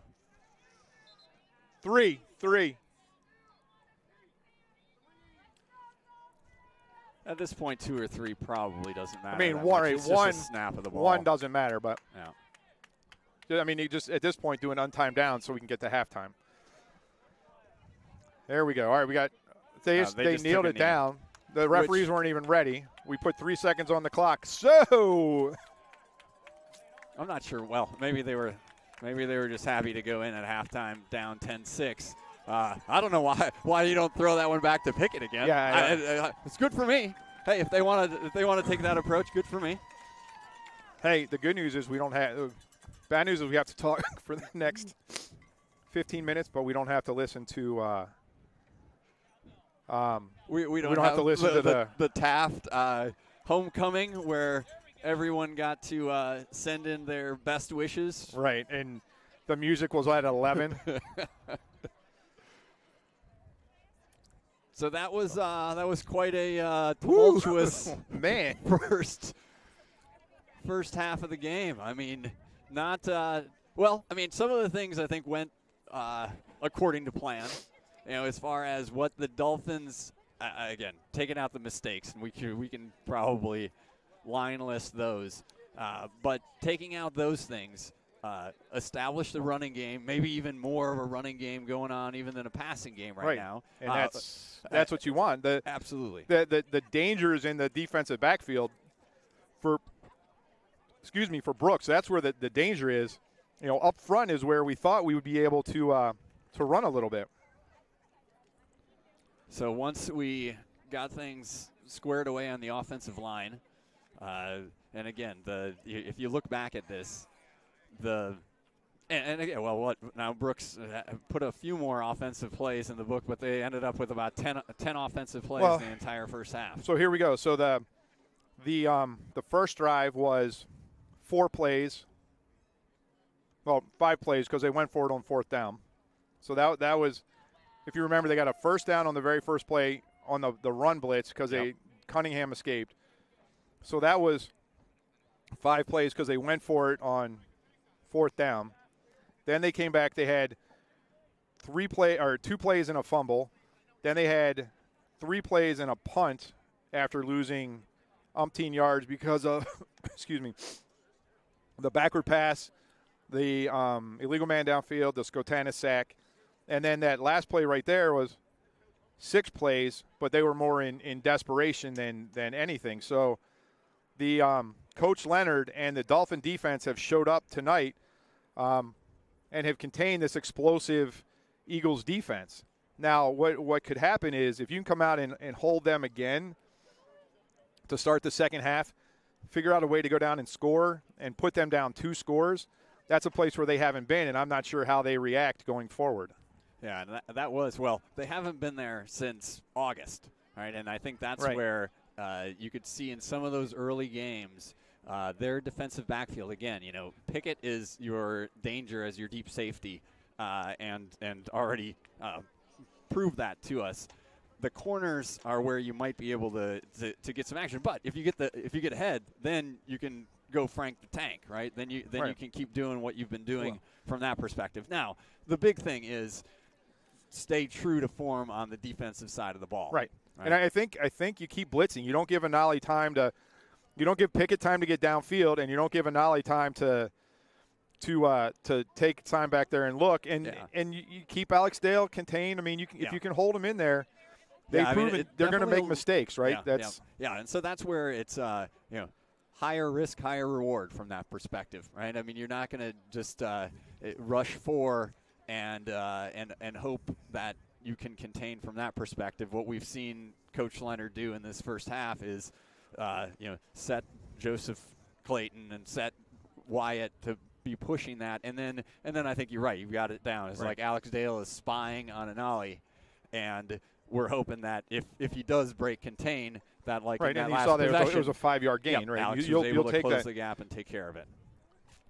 And I think going back to offensively, when you talk about there's room to attack the corners, we've seen that twice. It just, unfortunately, 2 drops, right? One would have been a touchdown, and we ended up with a field goal, right, after a couple penalties and a missed field goal and came back.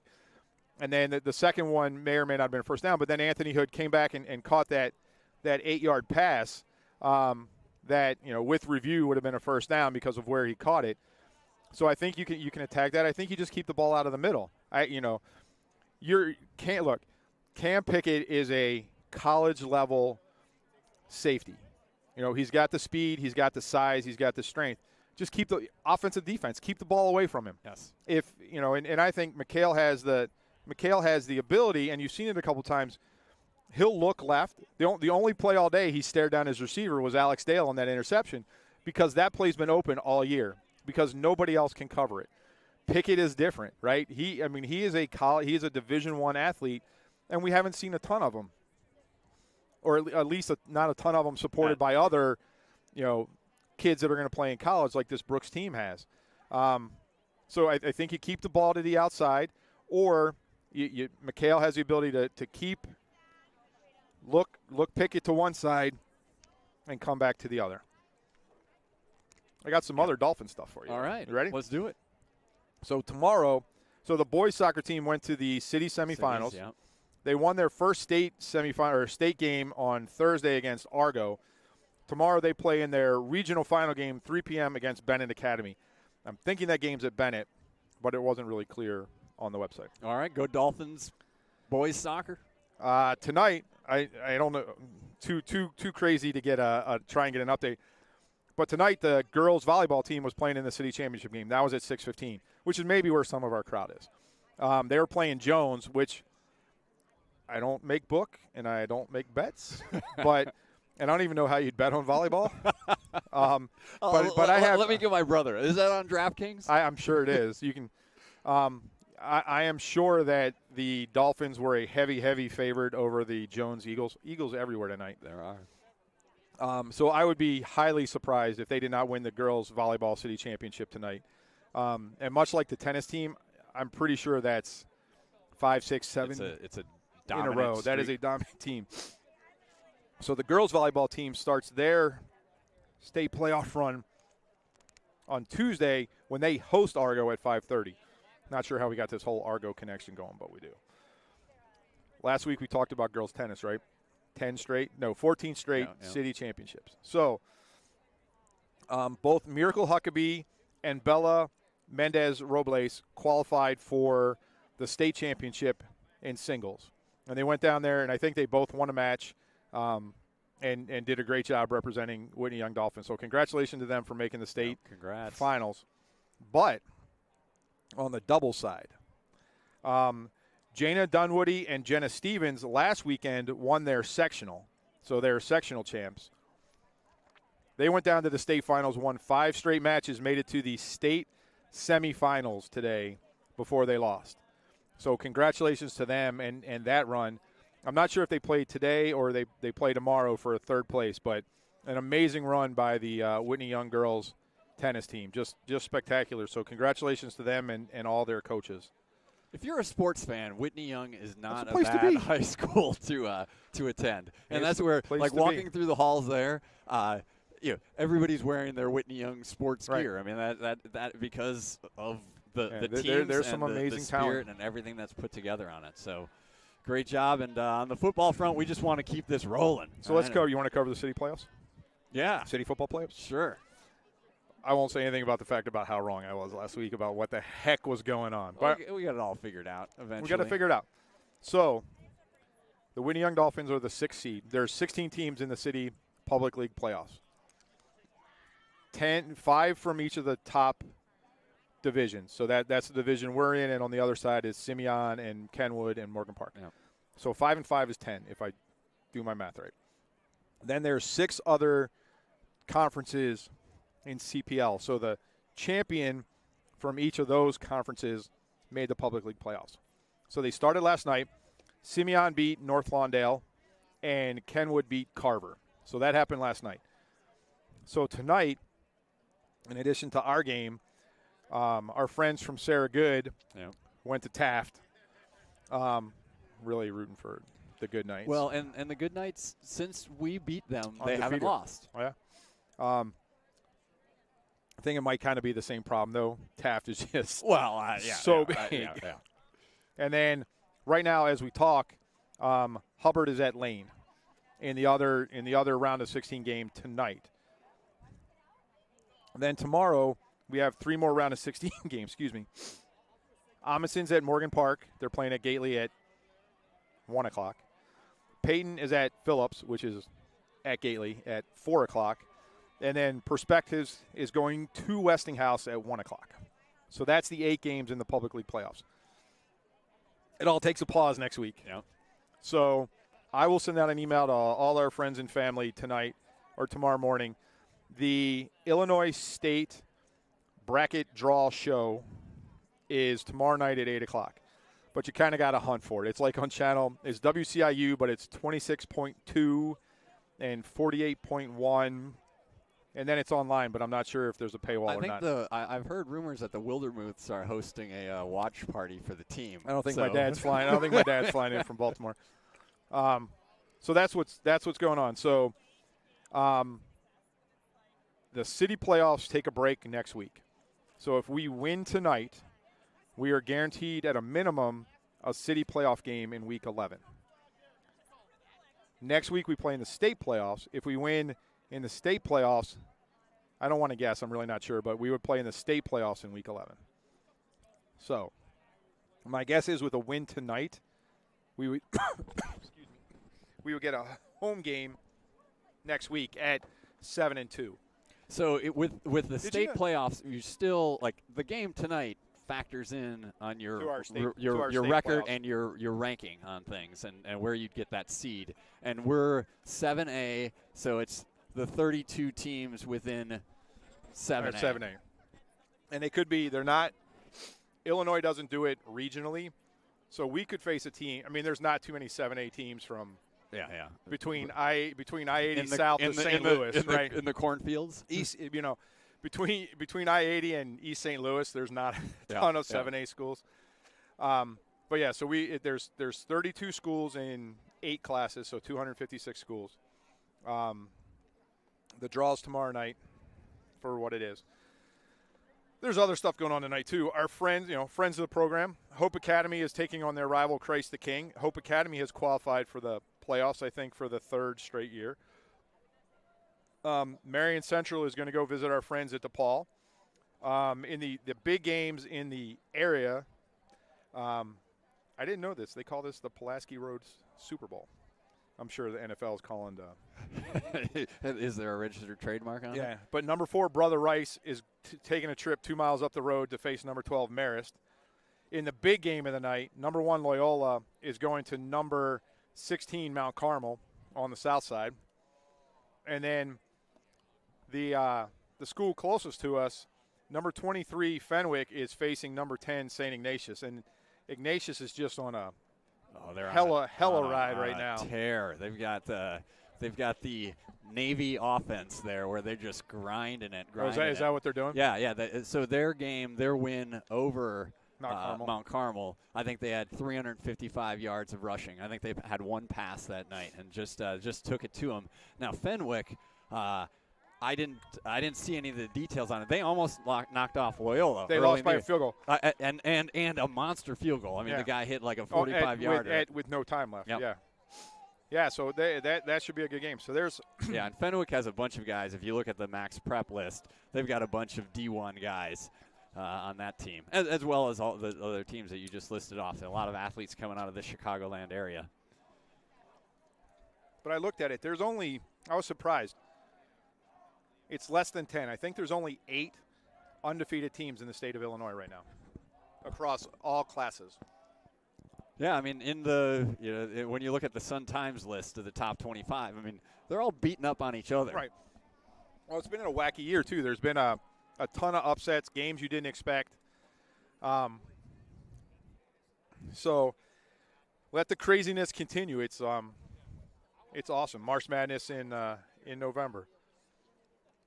But the Dolphins and the Eagles are back on the field warming up. There's a minute left on the clock. I'm not sure if they're going to throw up another 3 for stretching time or if we're just going to go right into the game here. And the challenge will be, Barry, right off the bat, you got to cover this kick. Yeah, so I was – and they've gone and some of it you'd think that that Brooks would get Pickett into a spot to field these. I mean, they're up guys. I mean, I'm not sure. Like on the last one, it just sort of felt like if he was on the run, that maybe he gets to that one. But right. you don't want to kick off landing on the ground either. So I guess they have plenty of athletes. The 3 up guys right. are definitely capable of returning as well. But I would much rather have them with their hands on the ball, or quite frankly, I don't know, dump it out of bounds isn't a bad option either. Hey, I think if Coach Finger could give it to him on the 35 right now, he would do it.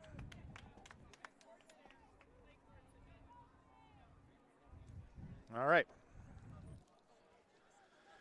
The Dolphins are going to kick from the north to the south. The Eagles are still waiting. Where is he?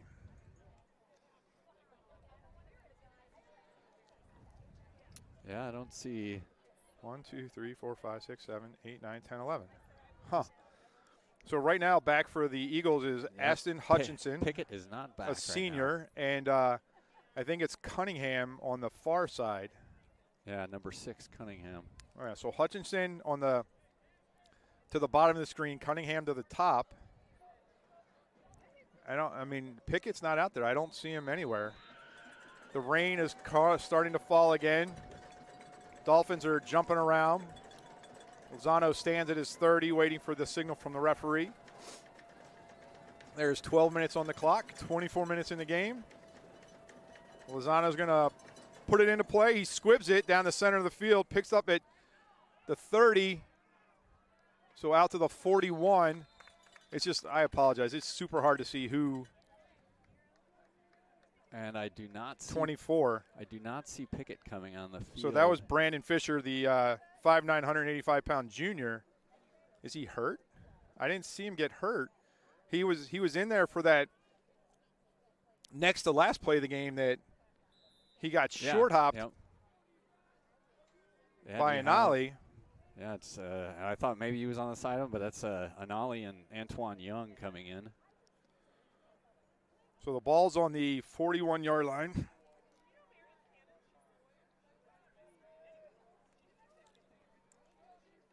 So if Pickett's not in, it could be all Anali the second half. So you got Antoine Young at one receiver. The whistle. The back judge is not messing around. Well, it took a while. I mean, they were on the sidelines for a while getting that play in, and then they subbed somebody out at the last second. So, yeah, they marched off 5 right out of the gate here. So ball. So they got 2 running backs now with Anali. So this is a change of game plan completely. Handoff. Back to the original line of scrimmage, so let's try and get some numbers. That's Newchurch, number 24. 24 is Fisher. Fisher, yep. So Fisher has quite a few yards for them. I will say, out of this formation, what I've seen them do before is actually use both of those running backs as lead blockers for Anali. Yeah, so Fisher has 36 carries for 247 yards and 7 touchdowns on the year. So now they're gonna go to a standard pro set, if that's a thing anymore. Nolly pitches the ball. Ball's on the ground again. Cunningham picks it up. Cunningham picks it up all the way back at the 34-yard line. So that's a loss of 7. Yeah, and you have to think, maybe with Pickett out, they're just a little bit off of the rhythm. I mean, right, that was a pro set pitch out. Right. I mean, I haven't seen one of those all year. In a long time. So the ball, they have to get to the Dolphin 49. So it's 3rd and 16. The referee spotted the ball on the 35. Barry, I'm even looking at the sideline. I don't see Pickett anywhere. Oh, here he is. Now he's on the field. All right, so Pickett's back in the game. Hopefully. Three receivers at the top, and Nolly's waiting for the snap. He looks at Pickett. Good Pickett's contained by the Dolphins. So Pickett comes all the way across the field and out of bounds, short of the first down. It's probably going to be about 4th and 8. So Pickett started on the left side of the formation. Made his way all the way across to the right side. It's going to be a pickup of about 7. Ball's going to be on the 42. So what do you do here, Barry, if you're the Eagles? They are going for it. I think they're in CPL playoff mode.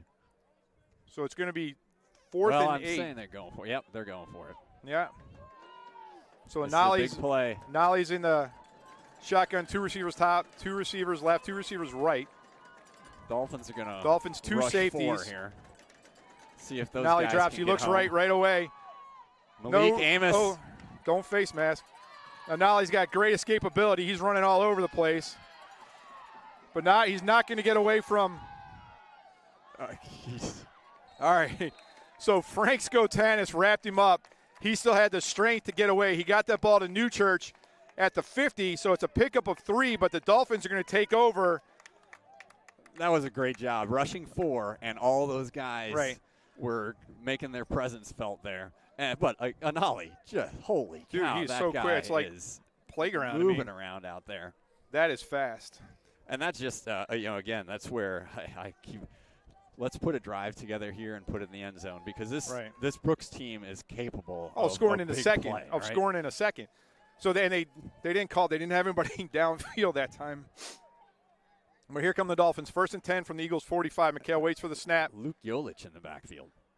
McHale keeps it. Gets hit by number 12, Antoine Young, right at the line of scrimmage. They don't let anybody fall forward for anything, do they? No, not at so all. I think gain. Skotanis was just getting an extra breather after having to chase around an alley for about 87 yards on that last possession. So Jolich was just in for that play. Frank is back in there. But, McHale fell forward for a yard. Yeah. It's anyway. 9 minutes on the clock, so 3 minutes gone here in the third quarter.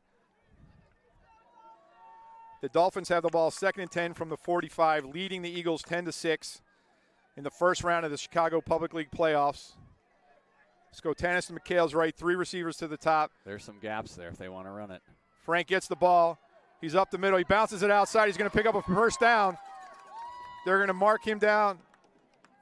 He's a little shaken up. He got clipped on that knee from last year.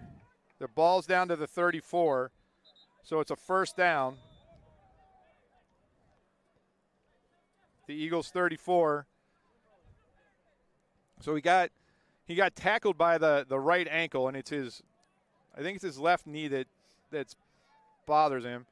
He gets up. He might excuse me, he might just be out of breath. Yeah. So the Dolphins get a new set of downs. 1st and 10 from the Eagle 34, 8:38 on the clock. And you can stop me whenever I keep talking about this clock, but I think it's going to come down to that is how long can the Dolphins hold on to this ball? Yeah, now, one thing you had mentioned to me earlier in the week, the splits on this defensive line. The way They're they huge. were set up that time, defensive ends very wide.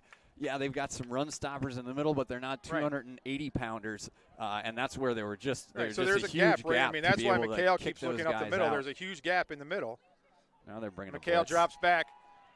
No, knocked down. That was a forward pass. That was number 22, Kamari Harmon. So the Eagles blitzed on that one. There was some room up the middle. I think if McHale had recognized that there was nobody straight up the field. You got to think that Brooks is now, after that play, I got to think that they're going to be dialing up the blitz again. And maybe, again, if Skotanis isn't in the backfield, that so you got Sam Wyatt in the backfield Wyatt, now. Which, again, the way Sam runs, I'm fine with Sam sticking it in there in the A gap. Yep, so Wyatt up the middle. He's going to pick up about 2, so it's going to bring up a 3rd and 8.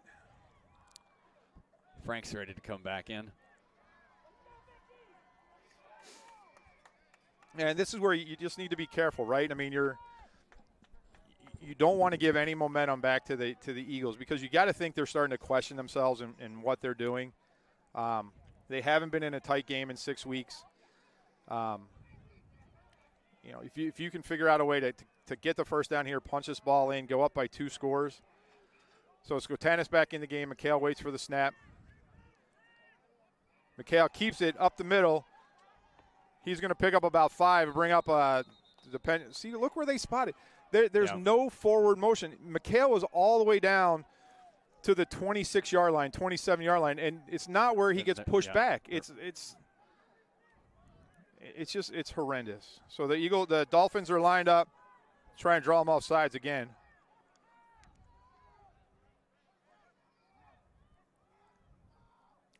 They have to get the ball to the 25. Here comes the back judge again. Let's see. Dolphins are going to take a timeout. So the Dolphins are going to take a timeout. 6:54 on the clock. Ball rests on the 29-yard line of the Eagles. It's 4th down and 4 for the Dolphins. I think you take a shot with 24. All right. You're going to take a shot with 24. I might take a shot with 3. You think? That, run them off in a little back shoulder? Yeah. I mean, and again, they're going to be playing tighter coverage on a 4th down. But it seems like that's been there. Frank still looks like he's kind of he's gimpy a little bit. Flexing that knee.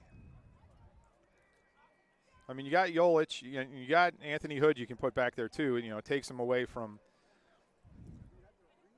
a receiver. So let's see. Right now, you got Anthony Hood, Alex Dale, Will Carter. Who's the Carter, Wyatt. Carter, Wyatt.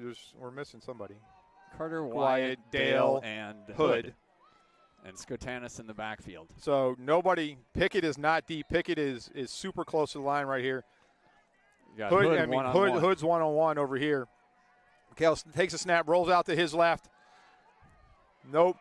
Who is that? Number 20. That's Anale for about a 7-yard loss. So a turnover on downs for the Dolphins. Gives the ball back to the Eagles.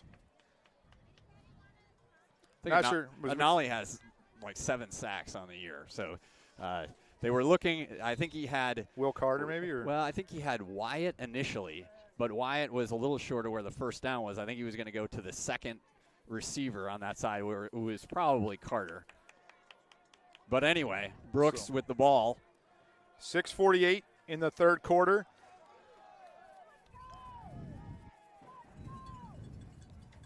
Brings Cunningham in motion. So Cunningham's in the slot, and now he waits for the snap. Handoff Blitz inside. He's got to hold on to him. Yeah, tackle. Got to hold on to him. There was a lot of people there, but is that Joseph, Fisher again?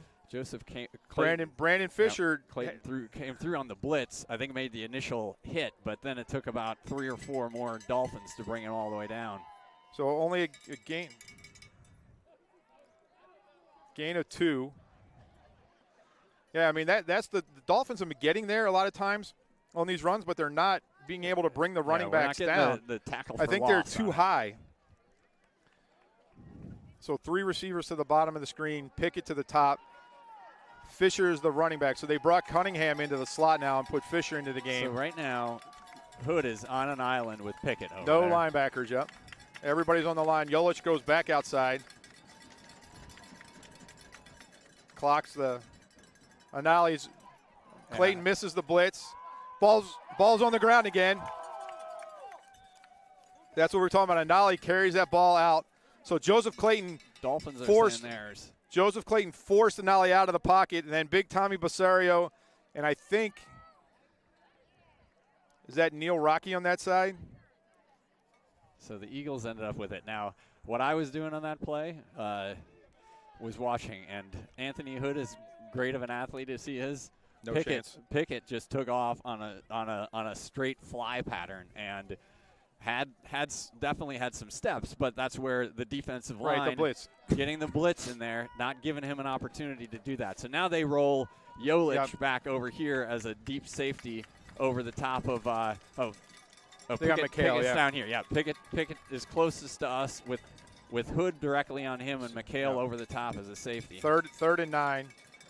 Little confusion in the Eagles' backfield. Anale's looking at his play card, changing the play maybe. He's waiting for the snap. Little time. This time he rolls out. Here comes Alex Dale. Alex Dale grabs a shoelace.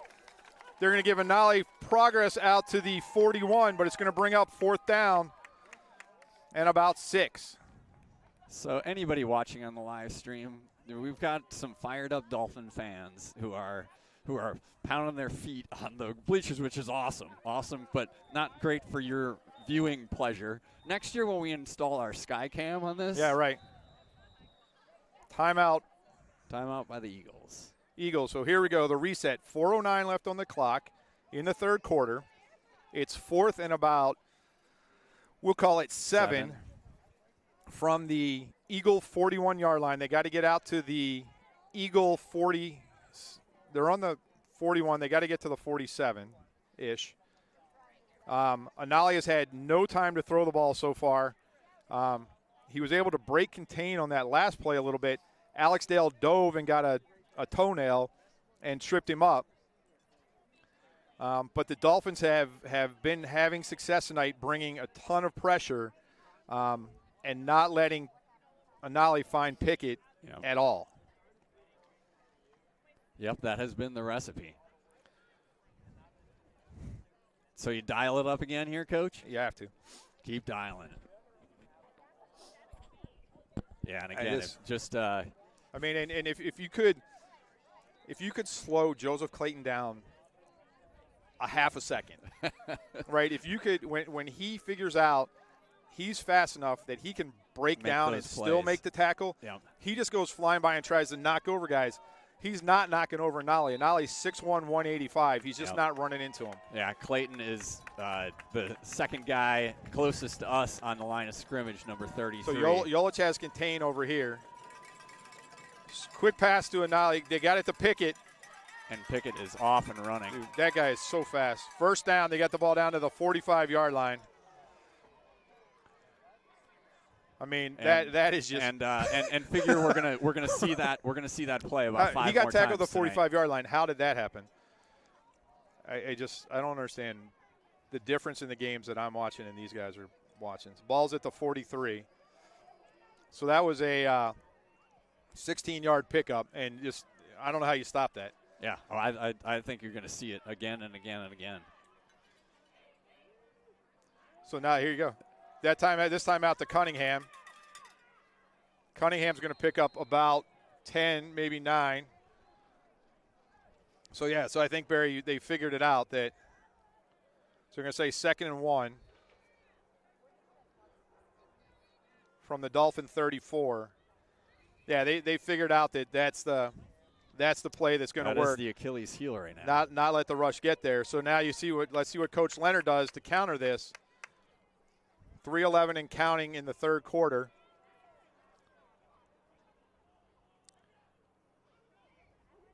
Tim Tiwu comes to the bottom of the screen. New Church goes to the top. Anali waits for the snap. We're counting the under 10 seconds. Here comes a snap. Handoff inside. Nowhere that I think we'll have to wait and see where they decide to spot it. The near side headline, or the line judge on the near side has it at the 35. So they're going to call it a loss of a yard. Put the ball down on the 35. 2:18. You going on the wide receiver screen here, Tony? Yeah. Well, I guess 3rd and short. You can run it 2 times. So they're going to put. So you got Cunningham and Fisher in the backfield. And this is where out of this formation. You got Pickett in the backfield. So Pickett, Anali's down here as a wide receiver. So Pickett rolls out to his right. Big hit, not a first down. Big hit, was that Joseph Clayton? Did he get there first? I think that was 33, Joseph Clayton. It was either Clayton or it might have been Jolich. I mean, again, those guys are hard to tell apart. 23, on this field 33. They're just flying around out there. 4th down. We apologize to whoever it was or wasn't, but great pursuit by the Dolphins. So they're going to call that no gain. So it's going to be 4th and 2. So the second 4th down on this drive for the Eagles. So they're going to bring Anali back as the quarterback. He's going to go under center. Fisher in the backfield. Cunningham to the top of the screen. New Church to the bottom. Got They can try and draw them off first. which almost worked. And the quarterback First keeper. No, they didn't get it. I don't think they got They it. did not get it. And they're not Now marking it that way. Let's make sure that happens. They did not get it. Where either of the line judges are, they did not get it. That's going to be Dolphins football. So they keep scooching forward. They sure did. They keep scooching forward, but where the white hat is standing right now, it's not a first down. That's not a first down. The clock is stopped with 54 seconds left. Tim Tiwu comes up to look at the ball. Huge stop. Huge But it's going to be fourth down. They don't even measure. Huge stop by So the middle Barry, of that that was line. 2nd and 1. That was 2nd and 1. The Dolphins stopped them 3 times. So the Dolphins are going to take over with 54 seconds left in the quarter. 1st and 10 from their own 34-yard line. So now this is where you want one of those 7-minute drives, Barry. Figure out how to make it happen. We can, we must, we will. In. That's right.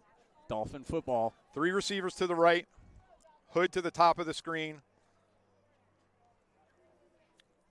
We'll see if the Eagles don't look like they're blitzing here. There are those gaps. There, Frank gets outside to the left. Skotanis is going to pick up a first down. And this is where you can see the defensive end starting to cheat. Anale didn't even care where the ball was. He was just going in the backfield. He was probably offsides. But you saw that, and Frank was able to get outside first, and there's no contain once he gets out there. The linebackers are trapped inside, and you got to wait for one of the cornerbacks to come up and make the tackle. That ball went all the way out to the 45-yard line, so another set of downs for the Dolphins. 1st and 10 at their own 45-yard line. The clock is not running. This is just horrible.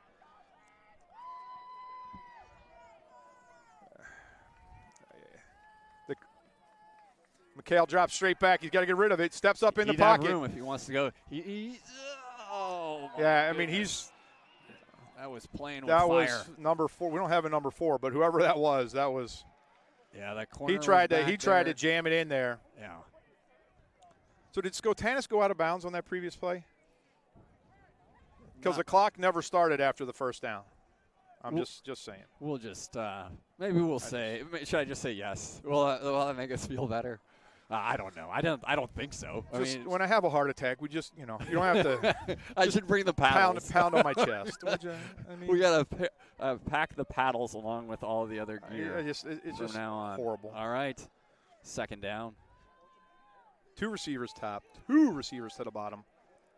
Anali's coming. Oh, McHale drops the snap. So that was not a bad snap. McHale was just looking to see what he was doing.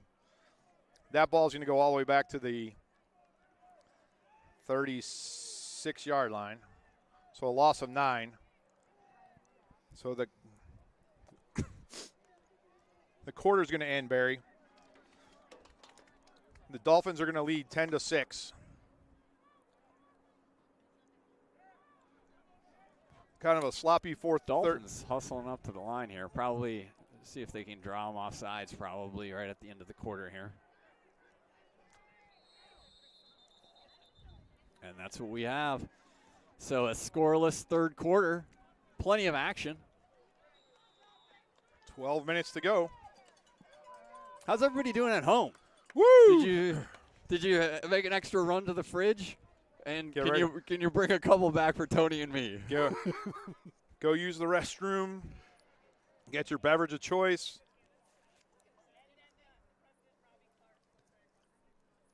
So, you got a 3rd and long here. Tough to imagine us being able to dial somebody up here. And then I have to say, I just after that last drive by Brooks, they definitely started finding some things that were working.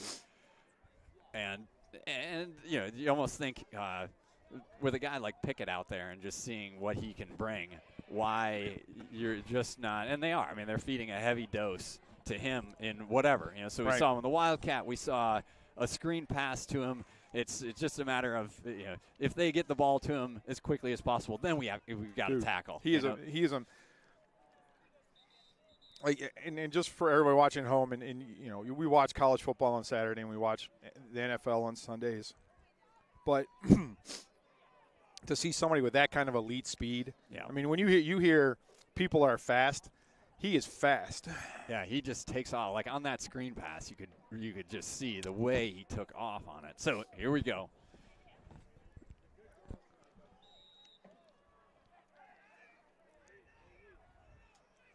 Kale waits for the snap in the shotgun. Hands off to Skotanis. Skotanis is going to get out to the 45-yard line, so back to the original line of scrimmage. It's going to be 4th down and 10 from the Dolphin 45. Lozano comes out to punt, I think, with the instructions of Keep it away from. You know, again, I wonder on this if Pickett is dinged up. Yeah, because he's not back there. He's not going back. It's Cunningham. You got Cunningham going back deep Tim for this Tiwu. kick. Lozano stands at his 33. Good snap. Good kick. Good kick. Cunningham's going to field it about his 24. Great job. Joseph Clayton. Great job. I mean, Clayton, and that had given the distance on it. I mean, he had great hang time on it, so Joseph was able to get down there, but that was a huge play. So the Eagles are going to take over. 11:07 on the clock. Ball at their own 26. 1st and 10. We'll have to see. It looked like Is that Alex Dale? Alex Dale's cramping up a little bit. Cramp, so you got Will Carter in So the that game at that linebacker spot. That's a big loss if he can't come back in. He's a great spy for Anali, so we'll have to see how that goes. Yeah, and so now, you know, Carter. Pickett is actually out on this first possession, or this first play of this possession as well. So you got Anali, you got Cunningham in the backfield, Anali in the shotgun. The back judge not messing around again. There's going to be another delay game penalty. Anali gets a snap, rolls to his left. He's going to pitch to Cunningham. Tommy Basario. That's big Tommy Basario. Anali picks up about 5. So he had Cunningham there to pitch to, but that was covered. Picked up 5, and that's where he's dangerous. Yeah, good job by Tommy from his D tackle spot to just flow with the play and make that. Yeah, so I still don't see Pickett. No, I don't think he's back in there on this possession. We got Hutchinson on this side. Back to the two running back set. That's looks like New Church this time, but it might be Fisher. Fisher and Cunningham. Anali in the shotgun. Takes a snap. Here comes Clayton. Hands off to Cunningham. Cunningham gets outside to the left. Josh Wildemuth with the tackle at the 40-yard line. So a pickup of 9 for Cunningham. Alex continued to run here on the sideline, trying to get his calf or whatever it is. Is there a man down on the far sideline? Yep, for Brooks. Looks like Alex Dale is checking back in. So good news for the Dolphins. Still stretching out that. Still grabbing that toe. Yeah. So beautiful night here in Chicago. It's about 45 degrees, great football weather. 10 minutes and 12 seconds left on the clock. Eagles have the ball at their own 40. Coming up is the 4th play of the drive. Sorry, 3rd play of the drive. Not sure who went down. It was Cunningham that had the ball on the far side, but, you know, and we're still not sure why Pickett isn't in for all of these plays. Yeah, so Pickett was out the first 2 plays of the half, and now has been out the first 2 plays of this possession as well. So it was a hard hit. I mean, Cunningham brought. I think Cunningham gave more than he received on that, but he did lower his head. One of the things that I did notice, and you hope this isn't it, but the Brooks, excuse me, the Brooks players have a tendency to drop their head when they tackle, kind of old school, lead with the top of their helmet. And I just hope we couldn't really see it. I just hope that Cunningham didn't drop his head when he went to make that hit with Wildemuth. We can't see who's down over there, but the Eagles players are on their knee.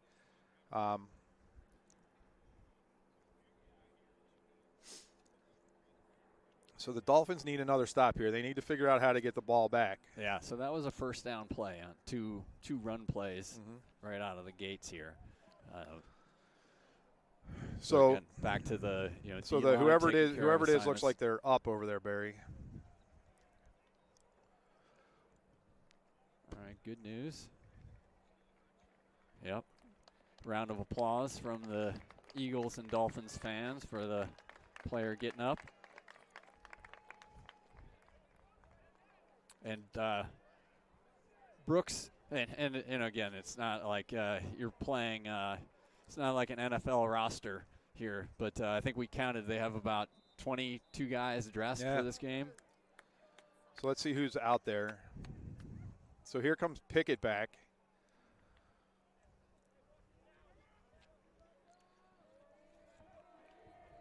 You got a Nolly. So I think it's Fisher. Yeah, so Fisher is a single running back. Closest to us on the screen, on the bottom of the screen, with Anthony Hood on top of him. So Nolly drops back. Under pressure again. There's Amos. The whole pocket collapses on him. So that was a great job. Yeah, so Amos was there first, then Skotanis, then Tommy Basario. But it's going to bring up second and about 12.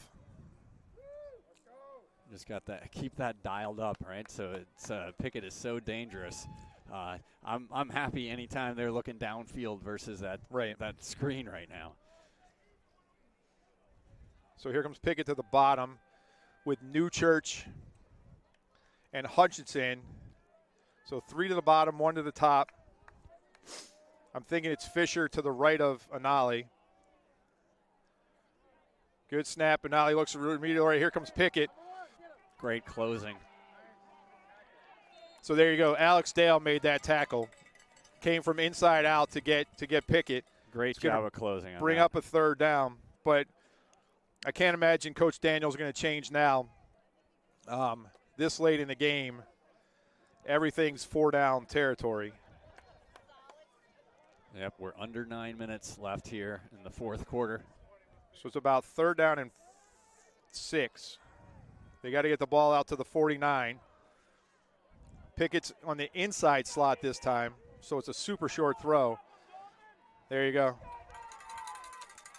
McHale's going to try and get to the outside. There's a hold out there. Yeah, a little bit of Tiwu was holding. I think they might have called it because the Brooks coach is just running down the sideline. Tiwu was holding Wildemuth out there. Yeah, I mean it was fairly clear. Now, I will say on that play, because they had Pickett on the inside, there was confusion in the Dolphins' defensive backfield because somebody wasn't going out to pick out the outside receiver, and Anthony Hood has been directly over the top of Pickett. So the flag was thrown right at the 45. So I thought the hold came at the 50, but this is going to push them back all the way to the 35. So it's going to be 3rd down and 14.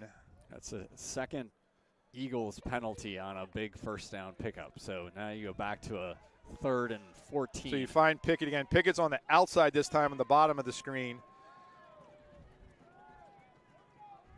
24, Fisher's in the backfield with Anali. Anali's changing the play, looks at his receiver on the outside on the top of the screen. Comes back. Here comes a blitz up the middle, over the middle. He's open. Got to make a tackle. So that's Pickett. He's going to pick up a first down. Well, that was Tiwu. Sorry. Yeah, yep. Tim Tiwu. I was going to say, if Pickett got to that side of the field that fast, I was going to be impressed. Yeah, that was a big first down on a great 3rd throw. And 14. Yeah, and he got a little bit of time. He hasn't been getting much, but he was able to, I think, slide a little bit to his left-hand side, buy some time, and deliver a ball down to Tiwu. So 1st and 10 from the Dolphin side of the field on the 47-yard line. Tiwu's 9th catch of the season. Little confusion in the Dolphin backfield. Luke Jolich is going back as the deep safety. McHale's coming up to cover the slot receiver. Anali waits for the snap. Quick throw blocked. Knocked down by Tommy Basario. Tommy Basario got in there, knocked the ball down as Anali let it go. Anali was trying to go to Tiwu again. I think, yeah, he was going to Tiwu on that quick hook pattern off on the left-hand side. So great penetration by Tiwu. Clock is stopped at 7:29. So with this, the Eagles have been able to find some diversity in their offense, which then doesn't allow the Dolphins to just all-out blitz on these things. But if we can keep getting pressure from that front four, that makes a huge difference.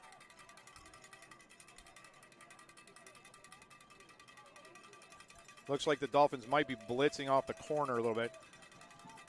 Eagles changing the play again, and Anali looks at it. Pickett gives him a signal. Going to run a fly. Ball came out kind of weird. Oh. Anthony Hood on the coverage. The ball came out of Anali's hand a little bit strangely, but Anthony was right there. Pickett had position, but Anthony got his hand in there and knocked it away. So it brings up 3rd down and 10 from the Dolphin 47. Now you saw Anali lean back, find Pickett, give him a little tap to the helmet, and you knew that. I thought they were going to run the straight fly, but that's what we saw. I've been impressed with Anali. His throwing on the short ball tonight have been crisp. Those deeper balls I think he struggles with a little bit. So here you go, 3rd down. So you got Pickett on the inside again. Where they run this time you got, so Alex Dale comes all the way out on Pickett this time, so you're not leaving it to McHale to cover. I think McHale's got to pick him up if he. Yeah, you got Tiwu on the top of the screen. Here comes Clayton again. That's what they were looking for. Incomplete. So that ball, Anali was able to step up in the pocket and get that away to, I'm guessing that's Tiwu over there. Yep. So it brings up 4th and 10. Yeah, it was just a little bit behind him. I mean, he still delivered a nice ball, a little bit behind him. And you brought it up. Great adjustment by the Eagles tonight because we said at the top of the show, if you can take Pickett away, you'll take your chances, right? So now the Dolphins have, for the most part, so far, knock on wood, don't jinx it, shut down Pickett. But now Anali's finding Tiwu, who had 8 catches coming into tonight, and he's becoming his target. So here you go, 4th down. They have to get the ball to about the 37-yard line. Anali waits for the snap. Fisher to his left. They're going to bring Tiwu in motion this time. Pickett's in the slot. Good snap. He looks out to his right. He's scrambling. Skotanis is in there. Got it to Pickett. Got it to Pickett for a 1st down. That's going to be inside the 35-yard line. Just the escapability of Anali is incredible. Yeah, because Pickett came all the way across. I mean, right. Anali's just doing it. He works with his feet really well, stays alive, and keeps his eyes downfield. I mean, if you got a receiver like Pickett and Tiwu. So this is what I'm going to. He definitely went out of bounds. It was a 1st down, and the clock never stopped. So 7 minutes and ticking. 1st and 10 for the Eagles on the 35-yard line of the Dolphins. This time Brandon Fisher's at the top of the screen. He's in the slot. Where's Pickett's in the backfield? Yeah. Pickett's in the pistol with Anali. They're going to run Anali keeps it inside out.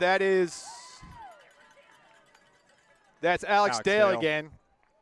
Alex Dale with a big tackle from his linebacker spot.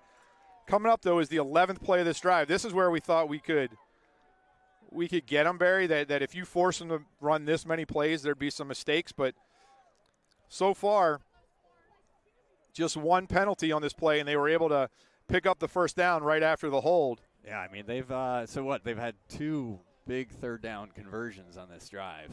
The 3rd and 14. one 4th down conversion. Yeah. So 2nd and 9. Find Pickett. Where is Pickett? Is Pickett in the backfield? No, that's not. I don't see him. Actually, I don't think he's on the field. All right, so Anali is waiting with Fisher. Inside handoff to Fisher. He bounces it outside. Good. The Dolphins pursue. Anthony Hood steps up. Tackle. Alex Dale comes up, wraps him up, throws him to the ground. Great pursuit by all the Dolphins to stretch that play out. Ball is at the 31-yard line. So that's going to make it 3rd and 6. Clock is at 5:17 and ticking. We got quite a game Two here. timeouts left for both teams. So it looks like, again, no Pickett out there on this critical third down play. Tiwu to the bottom on the outside. Fisher next to Anali. 6 Dolphins on the line of scrimmage.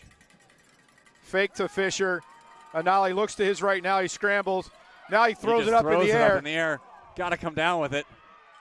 I think Brooks came down with it. Or are they? Look, it's incomplete. All right. Wow. I'll take that outcome. Yeah, that ball went. Anali got hit as he threw it. The ball went straight up in the air, and everybody had a chance. First, it looked like the Dolphins were going to get it. Then it looked like the Eagles might have it. But it brings up another 4th down play. And Pickett is back in now. He's the wide receiver, wide to the left. I don't know how you stop him. I really don't. I mean, they're going to do some damage when they get into the playoffs. I think they're a 3A team. 3A, yeah. All right, so 6 guys on the line of scrimmage for the Dolphins. Bring in the house. There's a timeout. It's got to be the Eagles timeout it's coming from that side of the field.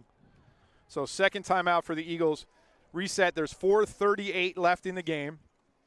It is 4th down and 6 from the Dolphin 31.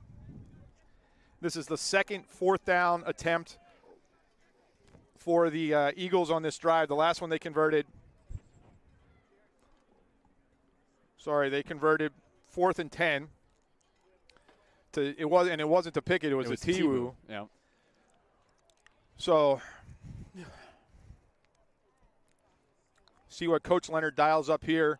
Yeah, I mean, see what Coach Daniel has on the other side. They're showing all-out blitz. So the Eagles only have 1 timeout left. The Dolphins have 2 timeouts left.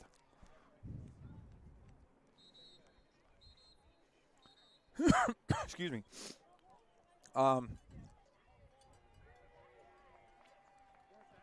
So 3 receivers to the right. You got Tim Tiwu in the slot to the right, and you got Pickett to the top. Anthony Hood all alone. You got McHale to the 3. So what do you got? You got Luke Yolich looking like he's going to blitz. Anthony Hood all by himself. Anali waits for the snap.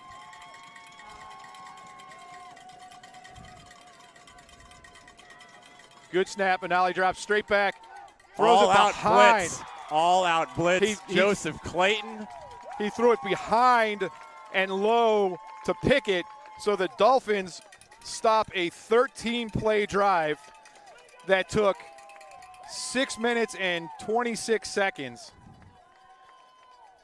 Joseph Clayton shot out of a cannon from the right-hand side. So there's 4 minutes and 34 seconds left on the clock. The Dolphins take over on the 31-yard line. 1st and 10. And here you go. All you really need here is 1, maybe 2 first downs. Now, the back judge here doesn't mess around, so the Dolphins can't pull their usual tricks. But the Brooks only has 1 timeout left. Handoff to Sotanis up the middle. He's going to pick up about 2 yards.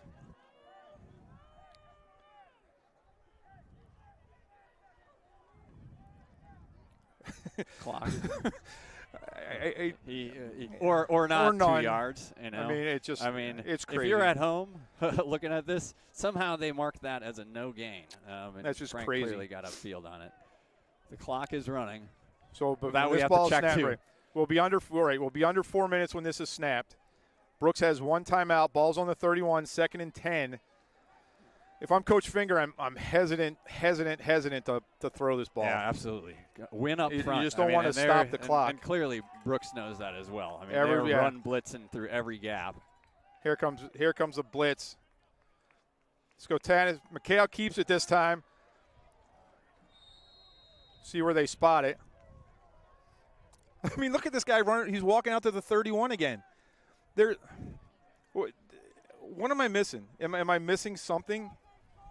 You're missing a professional refereeing crew. But, I mean, he definitely got out. All right, 3:17. Here's a huge play. I can't throw the ball here, Barry. I know I know you want to be aggressive and win this football game, like and have the ball when you do win this football game. But 40 right. seconds. And you've got a great punter, so.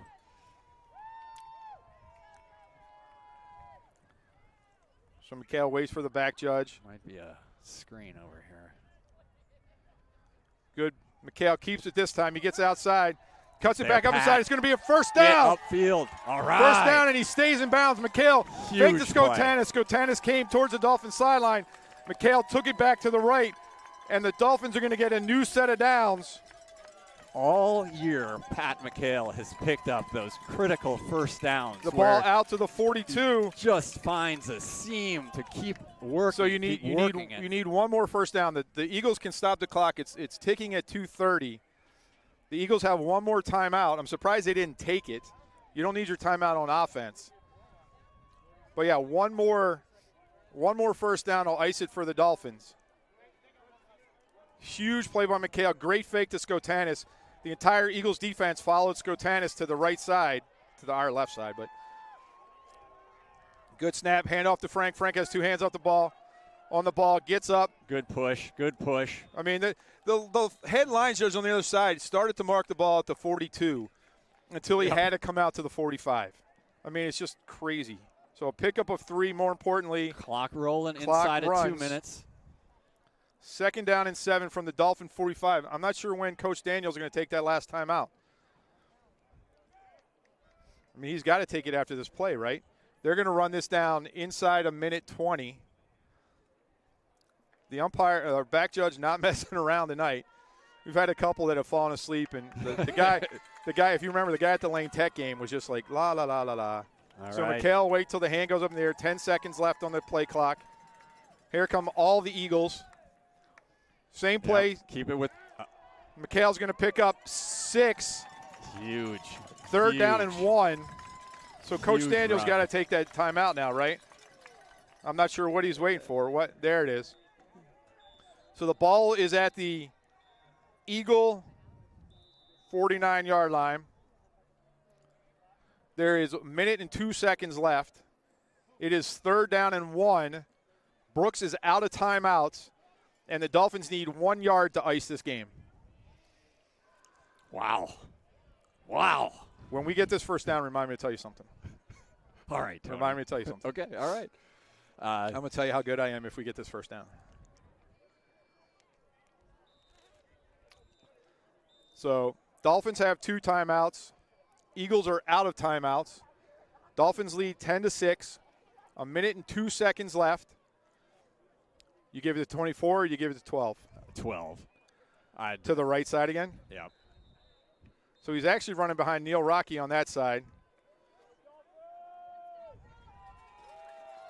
So here comes the Dolphins line. They need one final push here, Barry. One final push ices this game. Skotanis in the pistol. I'm kind of surprised they're not under center. Yeah, I thought they might do that too, but this at least gives them the option. They're going to try and get him to jump. They're going to try and get him to jump. Oh, here he goes. There's a lot of people there. Snap. McHale, first down. Yes. McHale off left tackle, gets the first down, and the Dolphins are going to win this football game. There is your dagger. 58 seconds. They're going to wind the clock. The Dolphins have to snap it one more time. The ball rests at the 46-yard line. First and 10. Pat did a great job on that one. From the 46. Initial push, and rather than just burying his head in there, he saw that he could flow to his left and was able to get to the first down. And now what formation are they in? The favorite formation, the best formation in all of football. The victory formation. But they haven't started the clock yet. They just started it now. They're going to have to snap it twice. Unless, let's make this snap. I'm not sure why we did it that way, but. There's 38 seconds left. They will not have to snap the football again. Hey, you know what time it is?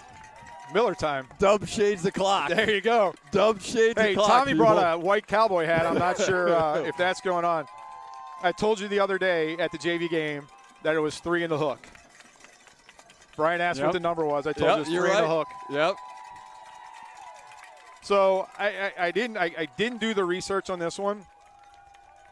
Coach Finger sent out an email today that said this was our first public league playoff game since 2011. I know we were in the state playoffs in 2015, but this has to be our first playoff victory of any type in at least 10 years for the Whitney Young Dolphins. A hard-fought victory Against a super good Brooks Eagles team. I mean, fast. Super good. And to give up the pick six right out of the gate. Right. And to be down and to make, quite frankly, a lot of mistakes in that first half. But what they came back is made some great plays. The great players made the great plays. Right.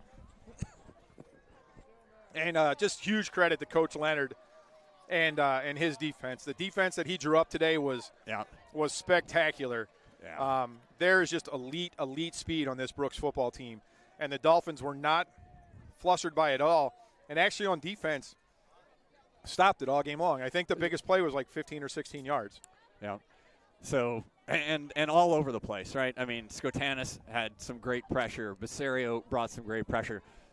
Joseph Clayton, huge plays. And then, and again, Anthony Hood must have been doing his job, right? Because he had Pickett had 3 catches, maybe 4, and a couple big ones on that last drive. Yeah. Well, and it forced them between Hood and having most of the time McHale over the top of him, or sometimes Luke Jolich. I mean, it forced them to go to their other guys, and even though those guys are good, they're not as good as what Pickett was. And I'll have to go back and do this off it for you next week, but think about this Dolphins defense. There's at least, I think this was the 5th game that they haven't allowed a touchdown, right? There was a couple early. It was a kick return and then a shutout, and then another kickoff against Westinghouse. But this defense is elite.